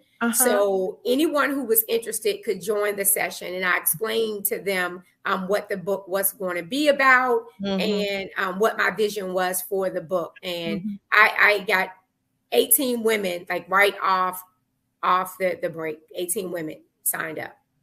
Wow. That's so interesting. Really cool. So what's next for Uncuffed Voices? Well, I envision Uncuffed Voices becoming a docuseries.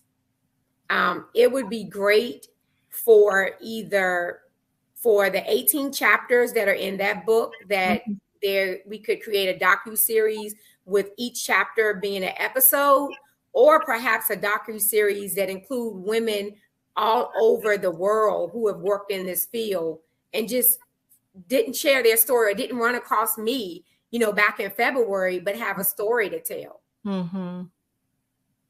Powerful. Yes, that would be cool. So tell us a little more about the programs that you offer for women and girls. Okay. Thank you. Thank you so much for asking that question. Is because for girls, I have a particular focus for girls in the foster care system. Because what I learned during my time at the police department, and I started back in 2017, a missing person campaign, and it made national news. A lot of the celebrities were talking about it because a lot of Black girls were missing in Washington, D.C. So that was my campaign. And what I wanted to do then is to bring awareness that a large number or a large percentage of Black girls were being reported missing. And I wanted to make sure that they received the same level of media attention and investigation. And so what I found is girls and boys, but it's children in the foster care system are vulnerable. The predators prey on them because they feel like that no one cares about them and will not look for them. So that's what my program is now, is to build their confidence, for them to know that they are valued and they have a rightful place here. And because of whatever their home situation is like, it does not mean that they can't thrive in society. So that's what the program is for girls. It really all starts in the mind. I kept focusing on that, but I'm telling you, if your mind tell you you can't do it, you will not do anything in life. Yes, so true. The mind controls everything. Yes. So it's so important for us to think positive thoughts and translate that into actions, for sure. So is your business connected with your law enforcement experience? I think it does in more ways than one. Yes. And that was part of the reason why I decided to name my business Chief Chanel Dickerson, because that was part of my brand. It's a lot of things that are happening in communities all over the country with law enforcement. So I have a responsibility to bridge that gap between law enforcement officers and the community. So that's where my consulting work comes. I have branded myself as an empowerment strategist, and it does not just talk on the consultant or focus on the consultant or the speaking. It's whatever it is that you want. If someone wants me to come into their organization to look at their policies and see if their policies promote diversity, equity, and inclusion. And so, yes, the short answer is yes, my business definitely overlaps my law enforcement career, because I noticed a lot of things that happen internally at my organization and how we showed up in the community, that I think it's important for me to be like this catalyst, if you will, to make sure that people are respected and heard in the community. Thank you so much, Chanel. Really a lot of things to offer to the community which you serve, and you're alluded to going global. So I wish you all the best. And it's such a pleasure to talk to you and get to learn more about your service. So always remember, genius is common, and I'll see you on the other side. See you on the other side. Thank you so much. Have a great day. You too.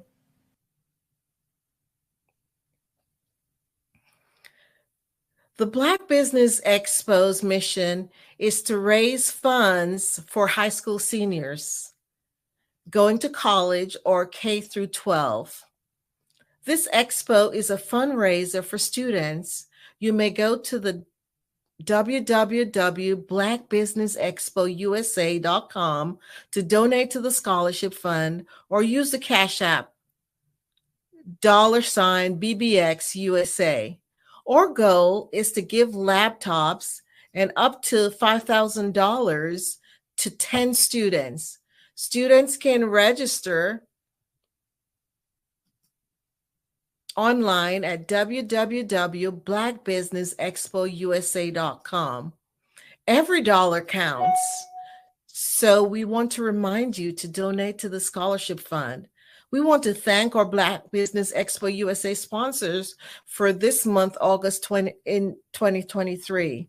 North Carolina 100, Moody Capital Partners, Suede Soul, Lotus Ritchie, Coaching and Training, Carolina, Virginia Minority Supplier Development Council, Step Management, BHS and Associates, Margie McLean Foundation, Genius is Common, Earth Essentials, Malaine Shani Global, Executive Women Success Institute, the Quality Coaching Company, Superwoman Business, Creative Force Studio, Lee Entertainment, Artistic App Design, and the Black Business Expo USA. Genius is Common, and I'll see you on the other side.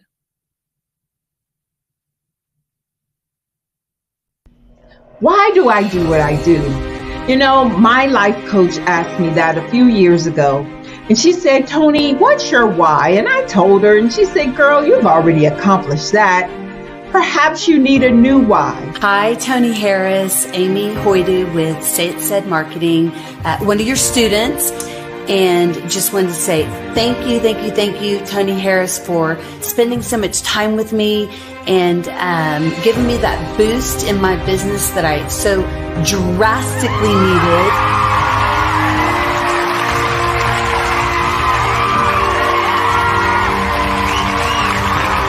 My why is to touch, move, and inspire my clients to take drastic steps to be better than they were before they met me. I'm a resource. I'm a connector. I want to help people build deeper relationships that are beneficial to their life and business. That's what I do best. So, first thing you got to do is show up. And speaking is a way to magnetically attract your ideal client to you. How many of you use social media that way? Absolutely, and this is how you look to the world. Drastic steps are the steps that are needed to be successful. And my business is drastic denotes a mindset. Getting out of your comfort zone. Doing something that you don't necessarily feel comfortable doing, want to do, but you know it's a necessary step to be successful in your business. I get the most satisfaction when I see my connections flourishing into relationships long after I am gone. Hi, my name is Jasmine Augustine with Lean Jasmine, and I've joined several networking and referral groups in the area. And Network in Action Northeast Houston with Tony Harris Taylor is one of the best organizations that I've joined. I love that piece of what I do, and it is what fuels my fire.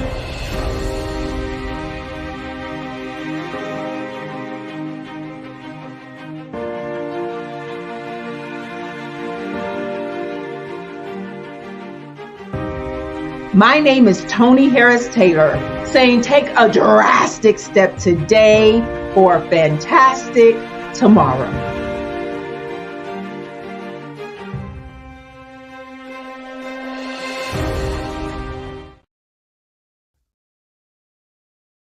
Follow the Brand TV broadcast host, Grant McGaw, as he visits with top executives and entrepreneurs to find out their secrets of success with their personal brand. Follow the Brand TV broadcast host as he focuses on brand development to build better relationships, bring value to your business, relationships, and career. You will enjoy listening to each episode that is tailored to speak to you directly. If you're looking for this type of clarity in terms of building your brand, you have tuned into the right station. Each episode will help you to shape a conversation in the 5-star BDM network of 20,000 professionals and become a springboard for your corporate engagement and business opportunities. Each guest will frame their story in the areas of personal branding, business development, career development, financial empowerment, and technology innovation. Grant McGaw explains why he is the CEO and owner of his own professional career. Grant is an accomplished business leader and entrepreneur who wants to give back to individuals to grow their personal brand strategy. Tune in as he weaves his story about new possibilities, while to you exceed expectations. If you love storytelling, this show will make for fun.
Dr. Eric Kelly III and a host of phenomenal speakers from all around the globe for this 7-day virtual event that you don't want to miss. The mission of the Black Business Expo is to raise scholarship money from kids all the way from high school, all the way from college. The Black Business Olympics is one of the largest Black business showcases in the world. It is an opportunity for businesses and companies to showcase their businesses globally. We are going to be giving away laptops up to $5,000 away to students. Again, I'm Olivia Appleberry, the founder of 2 Cents Finance and one of the speakers for the expo. I am so excited to see you there. For more info, go to www.blackbusinessexpousa.com or call 919-308-9090 and hope to see you there. I am Black Business. From the moment I wake until the time I sleep. Yes, I am Black Business. I am Black Business. Tell me, are you Black Business? I am Black Business. Do you support Black businesses? Listen, I support Black business because I am Black Business. Black Business Expo, one of the largest business showcases in the history of Black business in the world. The world! Sign up today at www.blackbusinessexpousa.com or call 919-308-9090. I am Black Business. I am Black Business. From the moment I wake until the time I sleep, I am Black Business. I am Black Business. Are you Black Business? I am Black Business. Do you support Black businesses? I support Black business because I am Black Business. Black Business Expo, one of the largest business showcases in the history of Black America in North Carolina. Black Business Expo, one of the largest business showcases in the history of Black business in the world.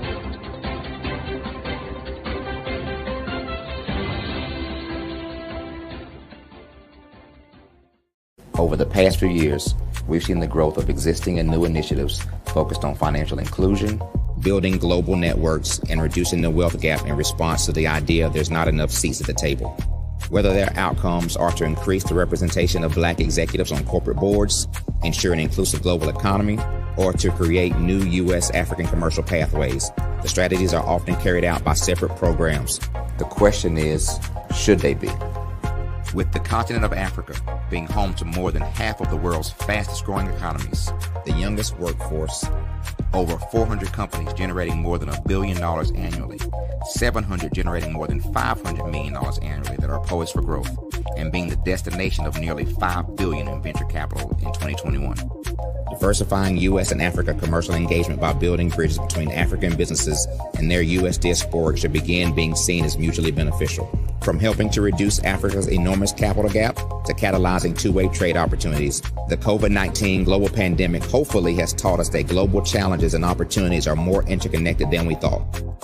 During the pandemic, African companies like Unicorn Flutterwave, insurance provider Reliance Health, ride-hailing app Yasir, and 54Gene, the continent's first bank of DNA on people of African descent, prove that when African companies have access to networks, capital, and information, they grow big, grow fast, and create solutions that are valuable to the world. This is why Be Direct was created. We are the first U.S.-based but African-centric board preparedness and board search company designed to connect U.S. Black talent and corporations to African businesses. Unique and fundamental to Be Direct's success is our process of helping board candidates adapt their experience and networks to an African context before they're connected to high-growth companies that are looking to locally and globally scale. From our focus groups with African business execs and government leaders, we don't ignore the sentiment that business is easy, but people are hard.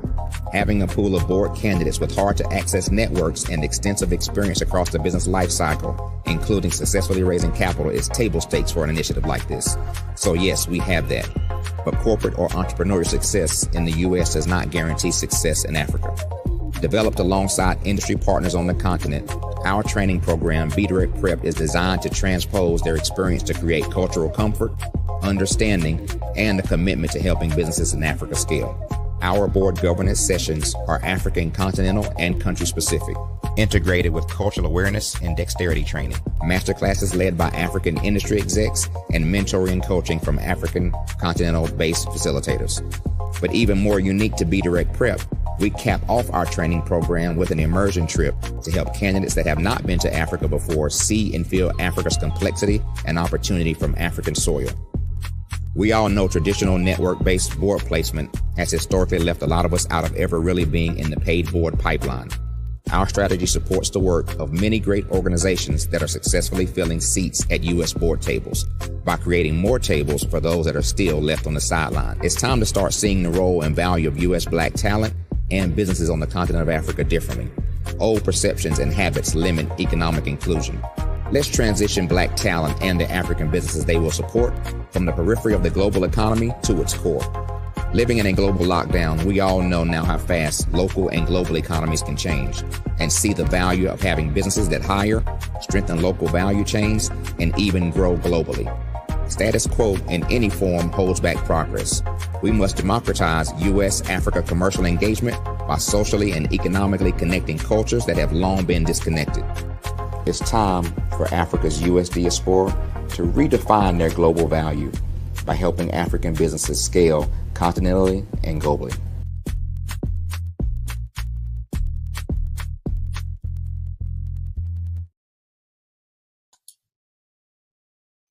Hi, I'm Barbara Smith. Genius is common. My genius is executive coaching and professional corporate training. As the master executive coach and corporate training ambassador for the Genius is Common movement, I help business owners craft their stories in such a way that you know exactly what they do, what they have, and what they bring to the table. Many times as business owners, we are asked, so what do you do for a living? And we could be crushing in our businesses, but we're not quite sure exactly what to say in a short amount of time. Well, I help you take those stories that are the reason why you're in business and why you're so passionate about your business and craft them in such a way that people are drawn to you as opposed to being repelled by you. Because every conversation, every time you talk to someone about your business, you are excited about it. But are you really conveying what you do, what you have, and what you bring to the table? And do really people understand why you care so much and why they should care that you have the solution to their problem? Well, I'm here to help you with that. As a master storyteller, I can help you with your stories and spin them in such a way that they are intriguing and fascinating. People want to listen to you talk about your business. That's why at the Genius is Common movement, I am the master executive coach and professional training ambassador. That's my genius. And genius? Oh yeah, it's common.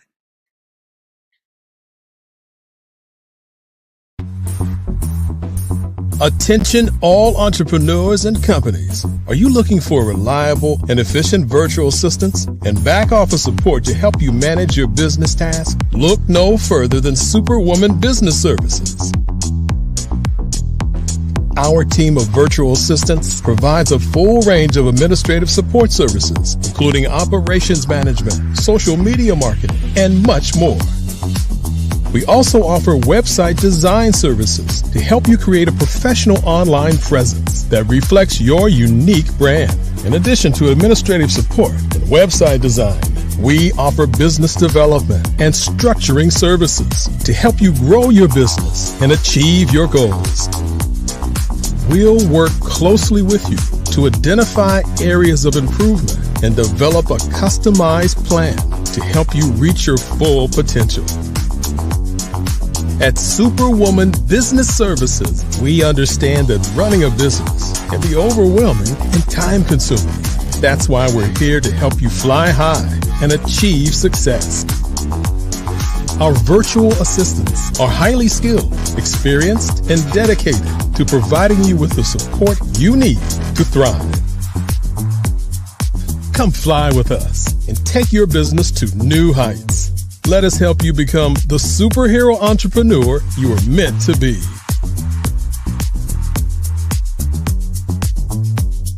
Contact Superwoman Business Services today to learn more about our back office support services. Come fly with us and take your business to new heights.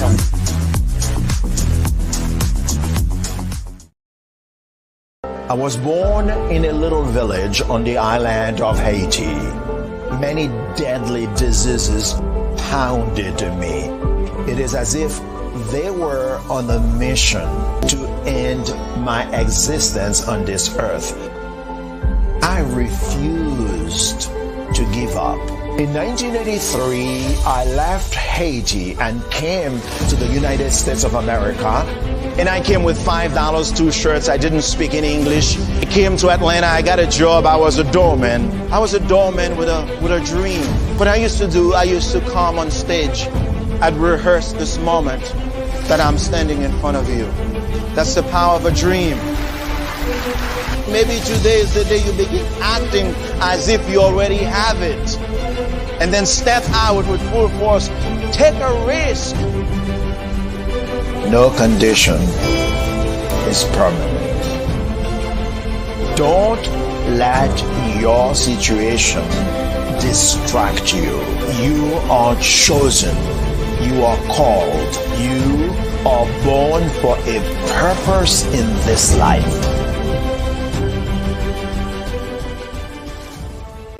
Hey, it's your girl Colette V. Smith. The V is for victory. My mama would tell you the V is for Veronica, but it's Colette V. Smith, the NFL's first African-American woman to coach in the history of the National Football League, by way of being the first female in 2017 to coach in New York Jets franchise history. Today, I'm the founder of Believe in You Incorporated. Believe in You Incorporated. I got here because I didn't limit myself. I started thinking freely, living life freely. Don't limit yourself. Unleash your power, the power that God created you to be and to have. I got here because I didn't just follow a path. I created my own. You can do the same thing. You know why I know this? Because genius is common.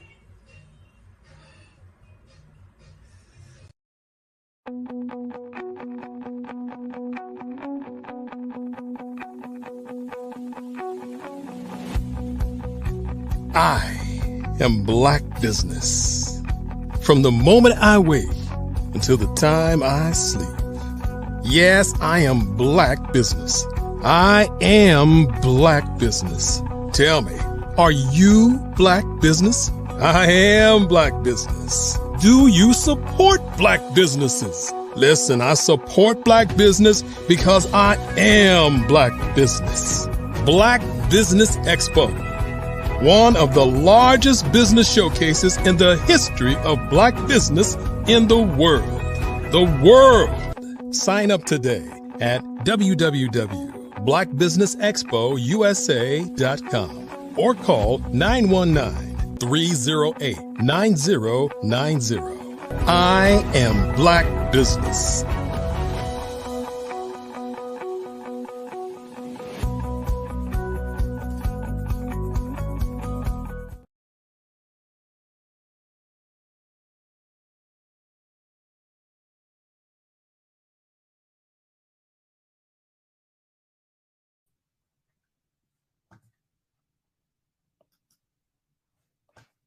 Good afternoon, business owners, entrepreneurs, thought leaders, and corporations. Welcome to the Black Business Network. My name is Angela Baptiste, and I'm your business moderator for this afternoon on the Black Business Network. The Black Business Network is a 24-hour business network showcasing Black businesses, business owners, entrepreneurs, and thought leaders worldwide. We have speakers from North Carolina, London, Singapore, Africa, Japan, and cities all over the United States. The Black Business Network is a global community sharing its business knowledge to empower, inspire, and educate businesses about business. Today, we have a fireside chat talking about collaboration over competition in the Black community. And I'll be talking with Dr. Tabitha. I'm having trouble saying her name. Tabitha Russell. I'm thinking that's right correction. Pronunciation. So I look forward to talking with Dr. Tabitha Russell.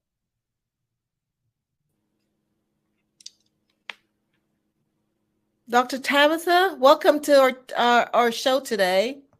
Thank you so much for having me on today. It's such a pleasure. And I look forward to talking with you. So tell me a little bit about what you do. Okay. My name, again, is Dr. Tabitha Russell. I am the CEO and founder of Inside Inspired Women, which is the home of Breakthrough Millionaires. So I help women determine what it is that they want to do through their purpose, as well as I help them to expand on one idea, excuse me, and take it and make multiple streams of income out of it. Wow, I see you're losing your voice. Are you okay? Yes, ma'am, I'm fine. Thank you. Okay. Okay, so what led you to get involved in that type of business?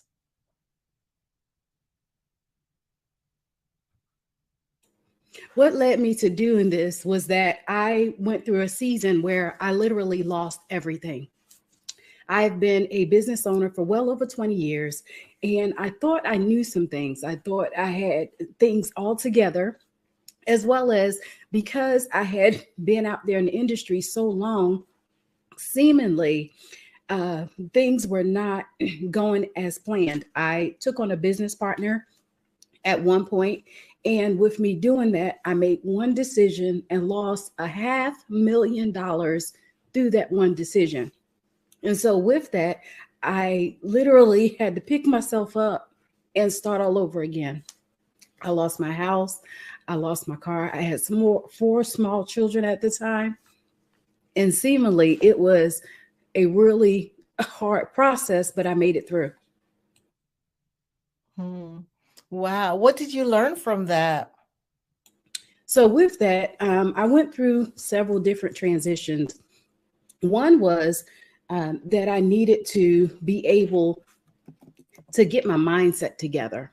Through all of that, a lot of times going through something like that, it will cause you to seemingly have doubts that it could be done. It would cause you to have fears around the possibility of even have a remotely little bit of success. So for me, through that process, I learned that I was stronger than I gave myself credit for, as well as there were times where I looked around in my circle and there was nobody that I could turn to. But through collaboration, it led me to someone that knew just a little bit more than I did, that helped me to be able to change the trajectory of my business, as well as my thought process around going through all of this. Wow. So it made you a stronger person. Oh, absolutely. And that's where I got the concept of collaboration over competition, because one of the things that I realized is that in competition, or in collaboration rather, we have the opportunity to change the landscape, change the face of our thoughts. We have the opportunity to now link with somebody that could help us to accelerate our process. And let's face it, history tells us that a lot of times we don't see a lot of this going on for whatever reason. Because of the way that things have gone in the past, people are very leery of trying to hook up with someone else in order for them to be able to learn things necessary that they need in order to take them forward. However, because I was hungry, because I still believed in the whole thought around being a successful entrepreneur, I wanted to still hang in there and give it a shot. So one of the things that I did was listen to the instructions that I was being provided at the time. Because let's face it, success was not something that I grew up around, that as far as entrepreneurship was concerned. And so therefore, I was basically on an uncharted course by myself, first of all. And then now I'm out here and I'm faced with this tragedy of losing everything.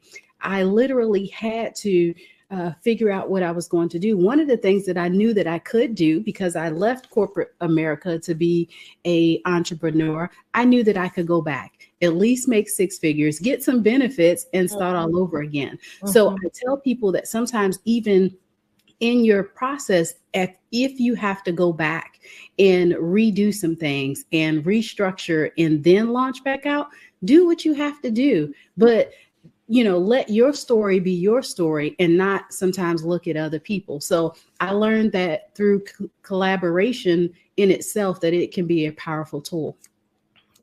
Wow. I could imagine how devastating that is. But, I love how you talk about it, because failure sometimes, failure, it depends on how you look at failure. Because when you've experienced it, and if you look at it, as you said, like a learning experience, and say, okay, how do I grow from that position? Then you come back stronger and better, right? Yes, absolutely. It allowed me to really go back to my grassroots, go back and rebuild my foundation. And this is where I get the thought of, now we need to diversify ourselves, right? Create multiple streams of income, because if one stream is not working, you still have other streams to rely on that you could potentially continue to build and foster those areas. I did not know that initially when I got into business and being an entrepreneur. I thought the main thing was the main thing, and that was all I was focused on. And I put all of my time, my energy, my resources, all of that into it. And what I found is that that was probably not the smartest thing to do. So through my lessons, through my experience, am I now able to help others fortify themselves in such a way to where if something happens, let's face it, we just went through a major pandemic, everything shut down, all of that. And I don't think that I would have ever thought that the world would stop for a period of time in my lifetime, right? In my lifetime. And so when that happened, we saw large corporations close their doors. We saw mom and pop shops close their doors. And let's face it, in our community, we'll say the Black community, we're already at odds, right? Our dollars don't circulate, and we keep a lot of our dollars in our community like our counterparts, right? So with that happening, I learned that now we can do some things differently. Since if I got to start all over again, I might as well do things differently while I'm at it, right? So I definitely collaborated more. I also got myself to where I got a little bit more education as well, right? Like the areas that I felt as though that I was lacking in, I started to study. I believe that if we study anywhere from 3 to 5 years on one particular subject, we'll become a subject matter expert in that particular area. And that's what I did. My background, my whole existence consists of wealth management, really. Excuse me. But I'm affectionately known as the money makeover mogul. And so I love it. Say that again. The money makeover mogul. Yes, money. Wow.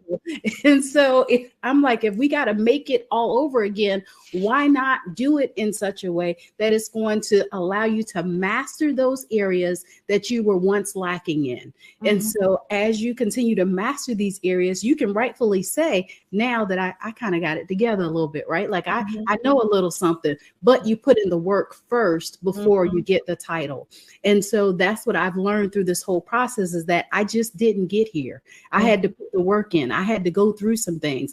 I had to rebuild myself. And now I can help others to rebuild themselves and fortify themselves in such a way to where if something happens, okay, that was that. Now let's continue to move on, because we still have more in our basket that we can work with. Wow. Powerful stuff. Yes. You know, I think it's Tony Robbins who says it's not what happens to you. And, you know, not thinking about, okay, it's happening to me, but it's happening for me. That's right. It looks like that's exactly what you did. You said, well, this happened. I'm not going to let it deter me from, you know, from even after I've reset and start all over again. And so that was really, wow, amazing, powerful stuff.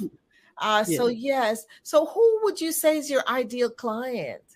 So my ideal clients are, I would say, I call them business savvy women who are looking to either start their business or expand on their business. Now, quite often, I will say all of us have a purpose, and whatever our purpose is, we have a tendency to be innately good at that.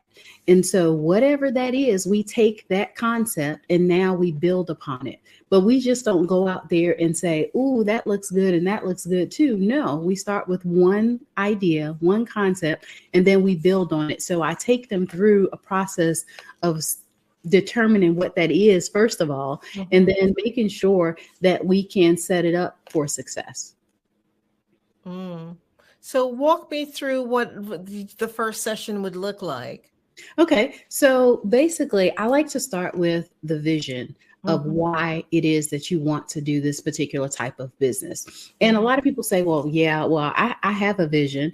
Okay, so tell me about this vision. And as we continue to unfold it, does it involve self-care? Does it involve community? Does it involve expansion? Does it involve creating a legacy around whatever that business is? Because let's face it, a lot of us say that we want to be in business. However, we're more concerned about the money that we can make from the business as opposed to doing and committing a service and or either a product that brings value to the marketplace. And so because sometimes people are so enamored by the money that they can potentially make in that business, I take them back and say that money becomes a backseat. I had the privilege of writing a book. I divorced my money and married my mindset.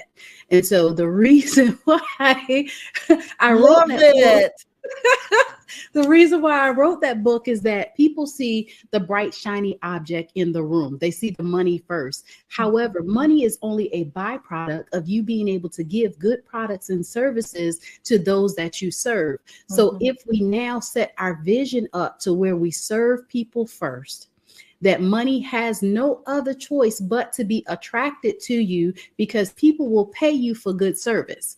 And I always say, imagine this.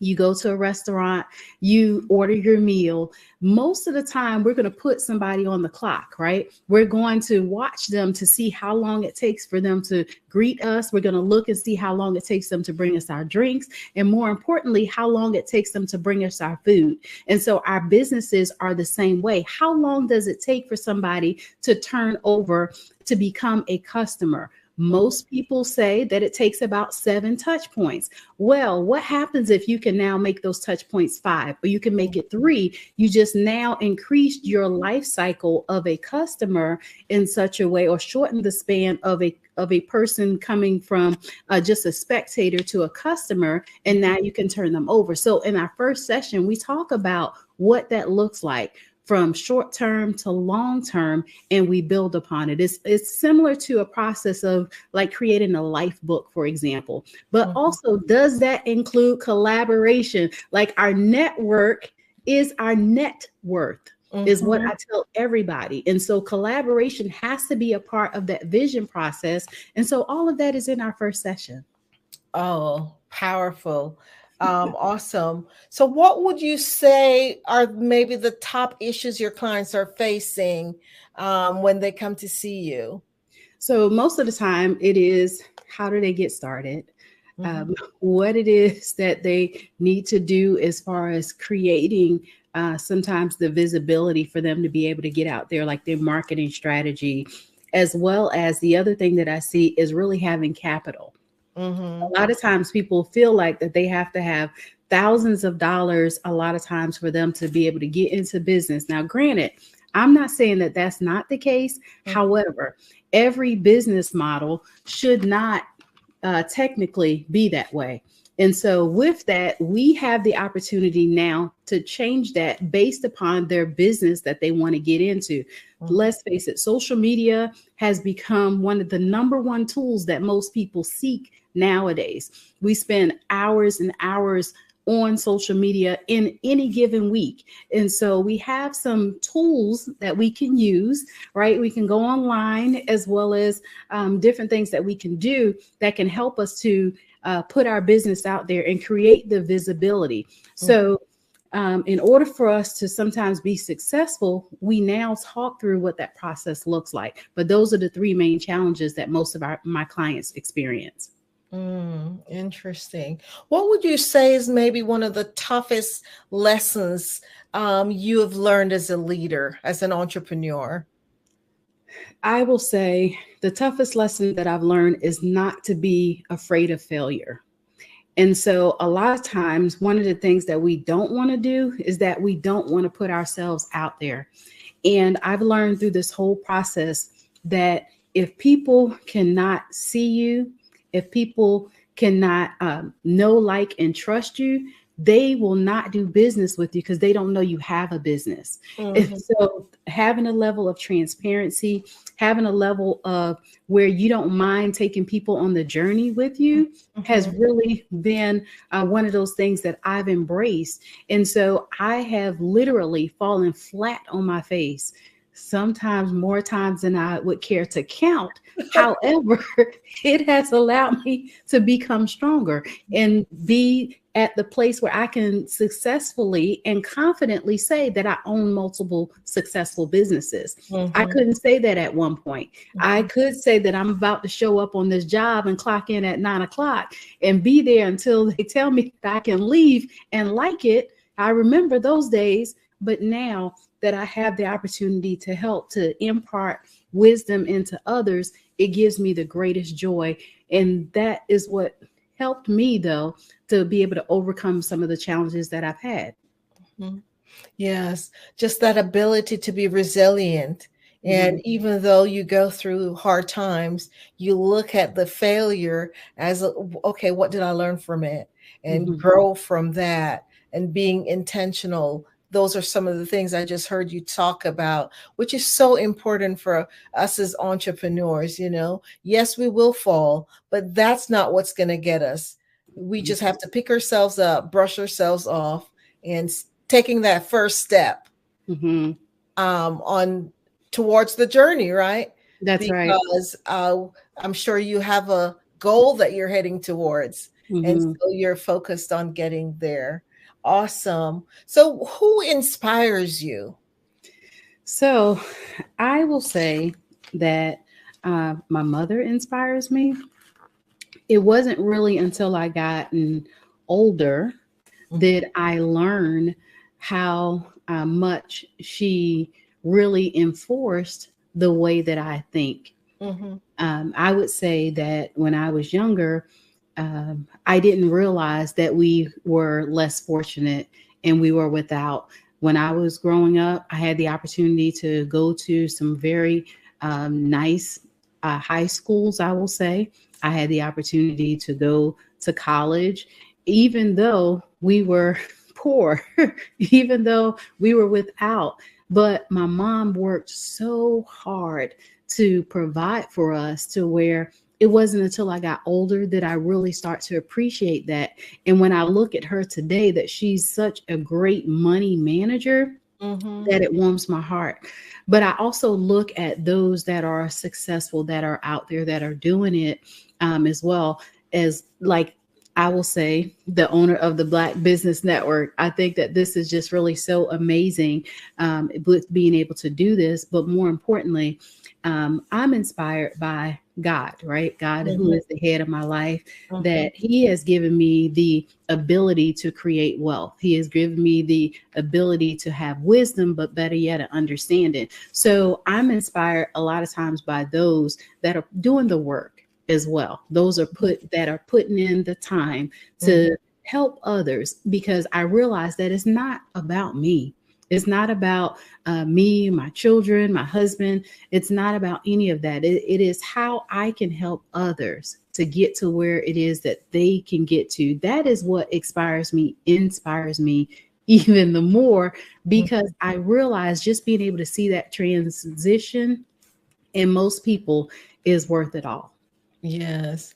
I'm just reading this book called Dare to Serve, and it's a powerful book about, you mentioned about serving others, and that's what our purpose is. And as entrepreneurs, when we really focus on serving those that we're wanting, it's such a big difference, because as you mentioned again about people want to do business with people who they like and care, know, like, and care for them, right? And who they could trust. That's who they want to do business with.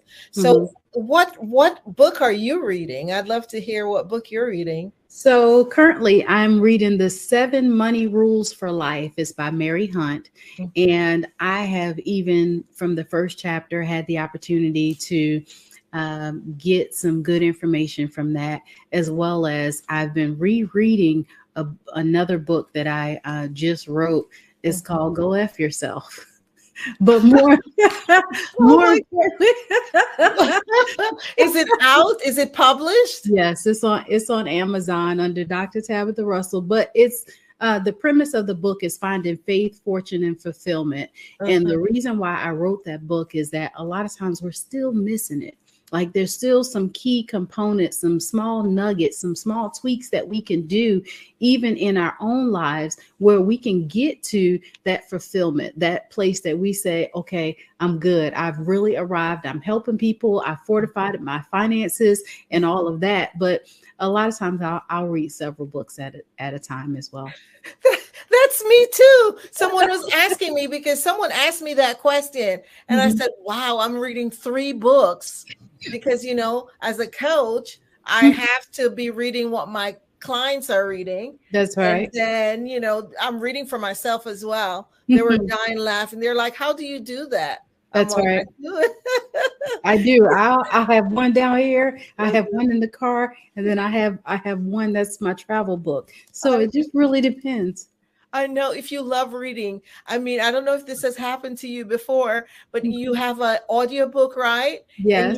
you get to the garage and you sit there for a little bit until at least you get to the end of the chapter. Has that Yes. happened to you before? Yes, it has for sure, because I believe in every day. One of my things that I do is I get up and I listen to something motivational every day after I do my devotional, after I journal just a little bit.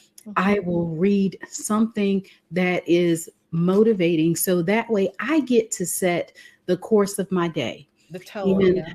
I believe in doing that. When I don't do that, sometimes I feel a little off, right? But yeah, I'll listen to sometimes a couple of different audiobooks as well. Yes, I'm right there with you, because Yeah. I'm telling you, I just love reading myself and even listening to audiobooks for sure. I even have an app where, even when I'm going to bed, I turn it on, so that just relaxes me and keeps me, as you say, in that kind of mode to set Yes. your tone for your night, your day. That's right. So yes. So That's what right. gives your life meaning? What gives you your life meaning? I will say being able to create um, my own legacy, meaning that I heard it said some time ago that the average person on their tombstone, they'll have a date which they were born, and then there's a date at which they transition. And that time in between is all the time that we have that we can make a difference. That And one of dash, the huh? Yes, that dash is everything. And so I get the opportunity to give meaning to what that dash means. I'm almost getting a little choked up here. Just the opportunity though to write my own legacy, to create an opportunity that my children will be proud, my grandchildren will be proud, saying, that was Gigi, that was mom, that she did something that made a difference in the world. First, I became a lifelong learner. I have 3 doctorate degrees. And so I kind of like learning just a little bit, but more importantly, don't you? More importantly, I believe though that we should be constantly learning. Constantly learning. Yes, And as because growth doesn't happen by chance. it does not at all. And so if we want to say that we give that dash meaning, we've got to do something that makes it notable, make it credible. Let's face it, people are going to know you for something, but you get the opportunity to say what that something is. And for me, I'm like, I want them to know that there are endless possibilities for you to walk in greatness, for you to follow your purpose, and for you to change the trajectory of what things look like for the next generation. I realized recently that in order for us to really change one habit, it almost has to cycle through 1 to 2 generations in order for it to take a hold. So Wow. in order for that to, because I'm a financial coach, right? So for me, for the behaviors that I see that comes along with the limitations sometimes with people in their relationship to money, is that we've got to start it now. Like it starts with us. And when we're raising our children, we can impart that into them. But unless it really takes hold, will it even reach their children? And so sometimes we have to go through those at least 2 to 3 cycles, meaning different generations, in order for it to change. So that's kind of where I get a lot of that from. Wow, you went really deep, Dr. Tabitha, because you think about it, you're talking about not success, but you're talking about significance and what the importance of leaving that legacy, so that your name will be remembered for decades to come, that's just so wow. That's goosebump moment, when you talk about that stuff, because it's so important what we do with our life each and every day. Just being, I say that word again, intentional with Yes. our lives, Yes.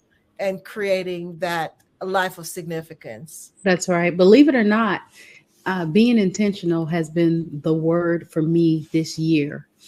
I am getting ready to embark on a summit that I'm doing. Matter of fact, this weekend, August 26th, it's called Powerful on Purpose. And when the Lord gave me the vision to do that, he said, first of all, build a table and they will come.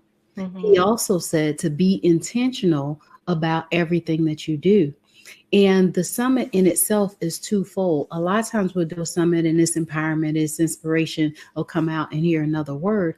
Well, no, I'm bringing some to the stage that have a story to tell that others need to hear, as well as those that are in the audience will receive what it was that they came there to get. So now you have the two sides connecting. This is where that collaboration over competition is really in action.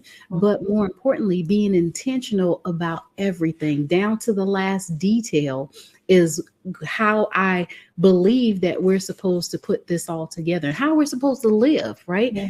We spend too many hours burning our wheels or going around in circles because we kind of get caught up in stuff. Well, no, if we set our intentions every single day on something, we'll find that we're more accomplished. Wow. Wow. Wow. So what verb would you say best describe you? You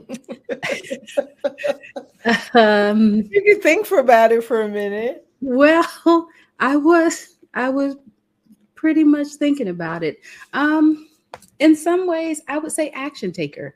In other ways, somebody might say risk taker, right? I'm one of those. Yeah, I'm one of those that put me out there. Let me go, coach, tag me in. We're going to figure it out on the fly and we're going to keep it moving. But I've also learned over the years that even in my action taking and my risk taking, that the two intersect and it comes together and it blooms this beautiful thing, right? I wasn't always there because I walked in fear sometimes of the unknown. But now being an action taker has allowed me to overcome those fears, right? Like, how do we know true success if all we've seen was failure, if we hadn't seen failure? So I've learned how to put the two together. And in my action taking, faith without works is dead, right? So why not take action and find out how far you can go and how successful you can become through taking action? I think I know the answer to this question already, but what would you do if, say, for example, no one needed what you're offering? What would you do? What are some of the next choices you would do? So I would definitely help people with publishing. We just so happen to have Legacy Pioneers Publishing. That's a part of our umbrella. But I really love the opportunity to help people to share their story. This is how we create a legacy, is that you can put things now on paper that becomes immortal, right? Like you put your works out there that people will be able to read it for generations to come. So I would definitely probably focus in that a little bit more if I didn't help people with wealth empowerment. Okay. I think that's needed anyway, so I don't think you'll have to even think about that option, but just wanted to see what other, and I'm interested in the publishing. So tell us, the audience, more about the publishing aspect of your business. Yes. So Legacy Pioneers is the publishing side of the house. When I got out and started writing books, there was a lot that I discovered within myself, that there's a process to being able to write a book, but it's not as hard as what people think that it is. So as we are writing or helping them to craft their story, we help them with every aspect of it. We just don't say, go write this stuff, put it down on paper, and then we'll meet. No, we meet with you from the beginning. We try to find out what it is that your vision is, what the name of it is. We help with doing your cover. we help with editing, we help with getting it published and online. So throughout the whole process, we help them to be able to bring their story to life. So we just don't put you out there, say, fill in the blanks and then let's go. No, we even help with some ghostwriting if necessary. So from start to finish, we're involved in the process, and we meet with all of the clients probably anywhere from 4 to 6 times, depending upon where they are in the process. Okay. So why do you believe it is important for individuals who are struggling possibly, or, having issues, especially in your field, wealth management? Why do you believe they need to have a coach? So I tell everybody that you are the best version of yourself today by yourself without any help. So now if you collaborate and you get a coach, because coaching is collaboration, whether we want to take it on or not, it is. That is somebody that can walk alongside with you and now bring your vision to life. I believe that it is hugely important, because when you link up with somebody that knows a little bit more than you, let's say, for example, your process takes you 5 years to become successful. Well, working with a coach could potentially cut down and make you more successful, let's say in 3 years or a year for that matter. It really does take the learning curve out of it and allows you to be able to cut out some of the fluffs, cut out some of the learning curve that comes along with creating wealth, or we'll say entrepreneurship as well. Yes. So tell us, what do you have in the works? I have a lot going on. I am getting ready to have my own show on the Bold Brave TV network here really soon, in the next, I would say 30 to 60 days. Where's that? It's going to be on the Bold and Brave TV network. I will have my own show that I'll be doing. That's next. Also, I am starting a new coaching cycle for Next Level CEO that will start September the 11th, where I will work with entrepreneurs from around the country that already either are starting their platform or they're putting together their platform, and for us to be able to challenge them to now get out there in front of individuals. So those are 2 of my main projects that I do have going on right now. Oh, wow. Lots in the works. So tell us how we could get in contact with you. And so just go ahead and share your contact information with us. It has been such a wonderful pleasure to talk and get to learn more about your business. Thank you so much as well for being here on today. You can reach me at drtabitharussell.com, as well as on Facebook and Instagram. You can reach me at I am Dr. Tabitha, and on LinkedIn, you can reach me at Dr. Tabitha Russell. Okay, awesome. Thank you so much. Have a good rest of your evening. Genius is coming. Thank I'll you. see you on the other side. Thank you so much.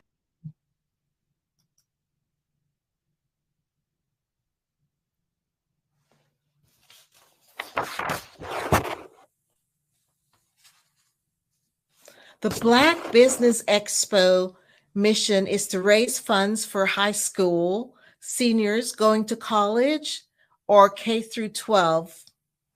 This expo is a fundraiser for students. You may go to www.blackbusinessexpo.usa.com to donate to the scholarship fund, or use the Cash App $BBXUSA. Our goal is to give laptops and up to $5,000 to 10 students. Students can register online at www.blackbusinessexpousa.com. Every dollar counts, so we want to remind you to donate to the scholarship fund. We want to thank our Black Business Expo USA sponsors for August 2023, North Carolina 100, Moody Capital Partners, Suede Soul, Lotus Ritchie, Coaching and Training, Carolina, Virginia, Minority Supplier Development Council, Step Management, BHS and Associates, Margin McLean Foundation Incorporated, Genus is Common, Earth Essentials, Mulaney Shawnee Global, Executive Women's Success Institute, The Quality Coaching Company, Superwoman Business Services, Creative Force Studios, Lee Entertainment, Artistic App Design, Black Business Expo USA. Genus is Common, and I'll see you on the other side. Have a great evening. Did you know women represent just 3% of Fortune 500 CEOs and less than 15% of corporate executives at top companies worldwide? Have you wondered what the secrets are to getting into the top ranks, whether in the private or public sector? Do you want to figure out how to stop being held back in your career or passed over for promotion? Then you're in the right place. Hi, I'm Dr. Madeline Ann Lewis, President and CEO of the Executive Women's Success Institute. I have decades of experience in the military, the federal government, and corporate America, and my mission is to help women succeed and tap into their full potential. I want to reach 1 million plus women around the world to become the leaders they are meant to be. So if you want to move into a management or executive level position, or maybe you are a female veteran transitioning out of the military into business entrepreneurship, then reach out to the Executive Women's Success Institute at 301-693-3284. Let us get you on the fast track to success.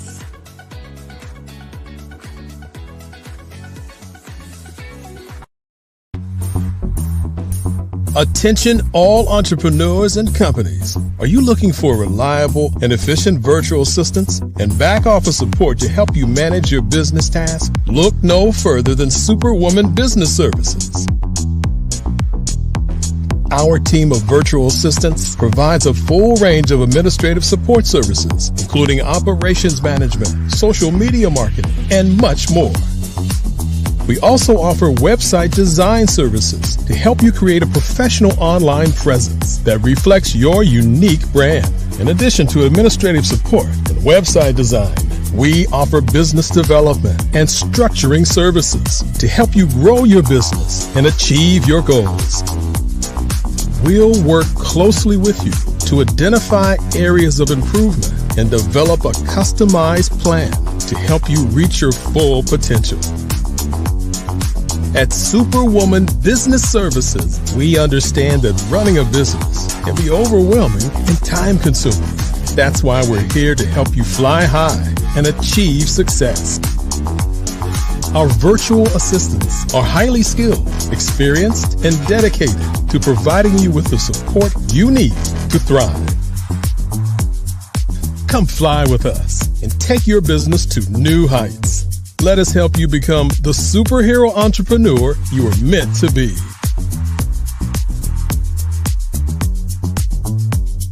Contact Superwoman Business Services today to learn more about our back office support services.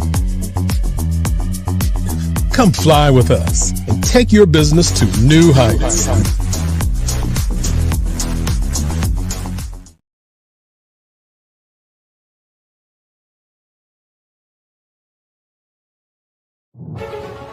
In the heart of America, there are dreams waiting to be realized.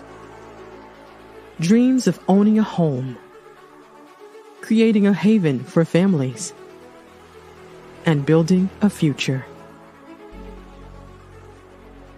Yet, there are 13 million mortgage-ready home buyers and nearly 20 million renter households who have the credit and income to qualify for a mortgage but remain left out of the home buying process. These potential home buyers are in urban and rural America, where dreams should flourish. The big banks, the giants of finance, have all exited the mortgage lending business, decreasing their lending footprints across America. They are no longer present and active in these communities. Instead of offering opportunities for home ownership, some of these banks have chosen a different path. They have decided to become mega landlords. They have chosen to invest billions of dollars in rental homes, leaving potential home buyers with fewer options and stuck in a cycle of renting without the chance to build equity and create a legacy for their families. Here is the shocking truth.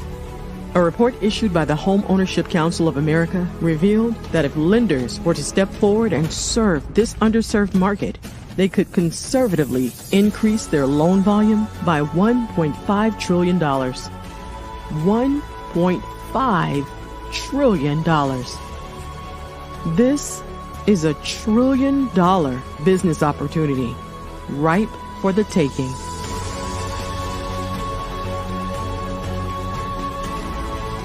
That's why I Have a Dream Home is here. We support the American dream of home ownership in urban and rural America. We believe in the power of social consciousness and the impact it can have on people's lives. Investing in urban and rural America is not just good business sense. It's a moral imperative. Our mission is clear. Become the go-to mortgage lender in these communities. Create a pathway to home ownership for all Americans, breaking the cycle of poverty by empowering families to build wealth, stabilizing our communities, and taking pride in our country. I Have a Dream Home. Unlocking dreams, transforming communities, and rewriting the story of American home ownership. For more information, scan the QR code or visit our website at www.ihaveadreamhome.gold.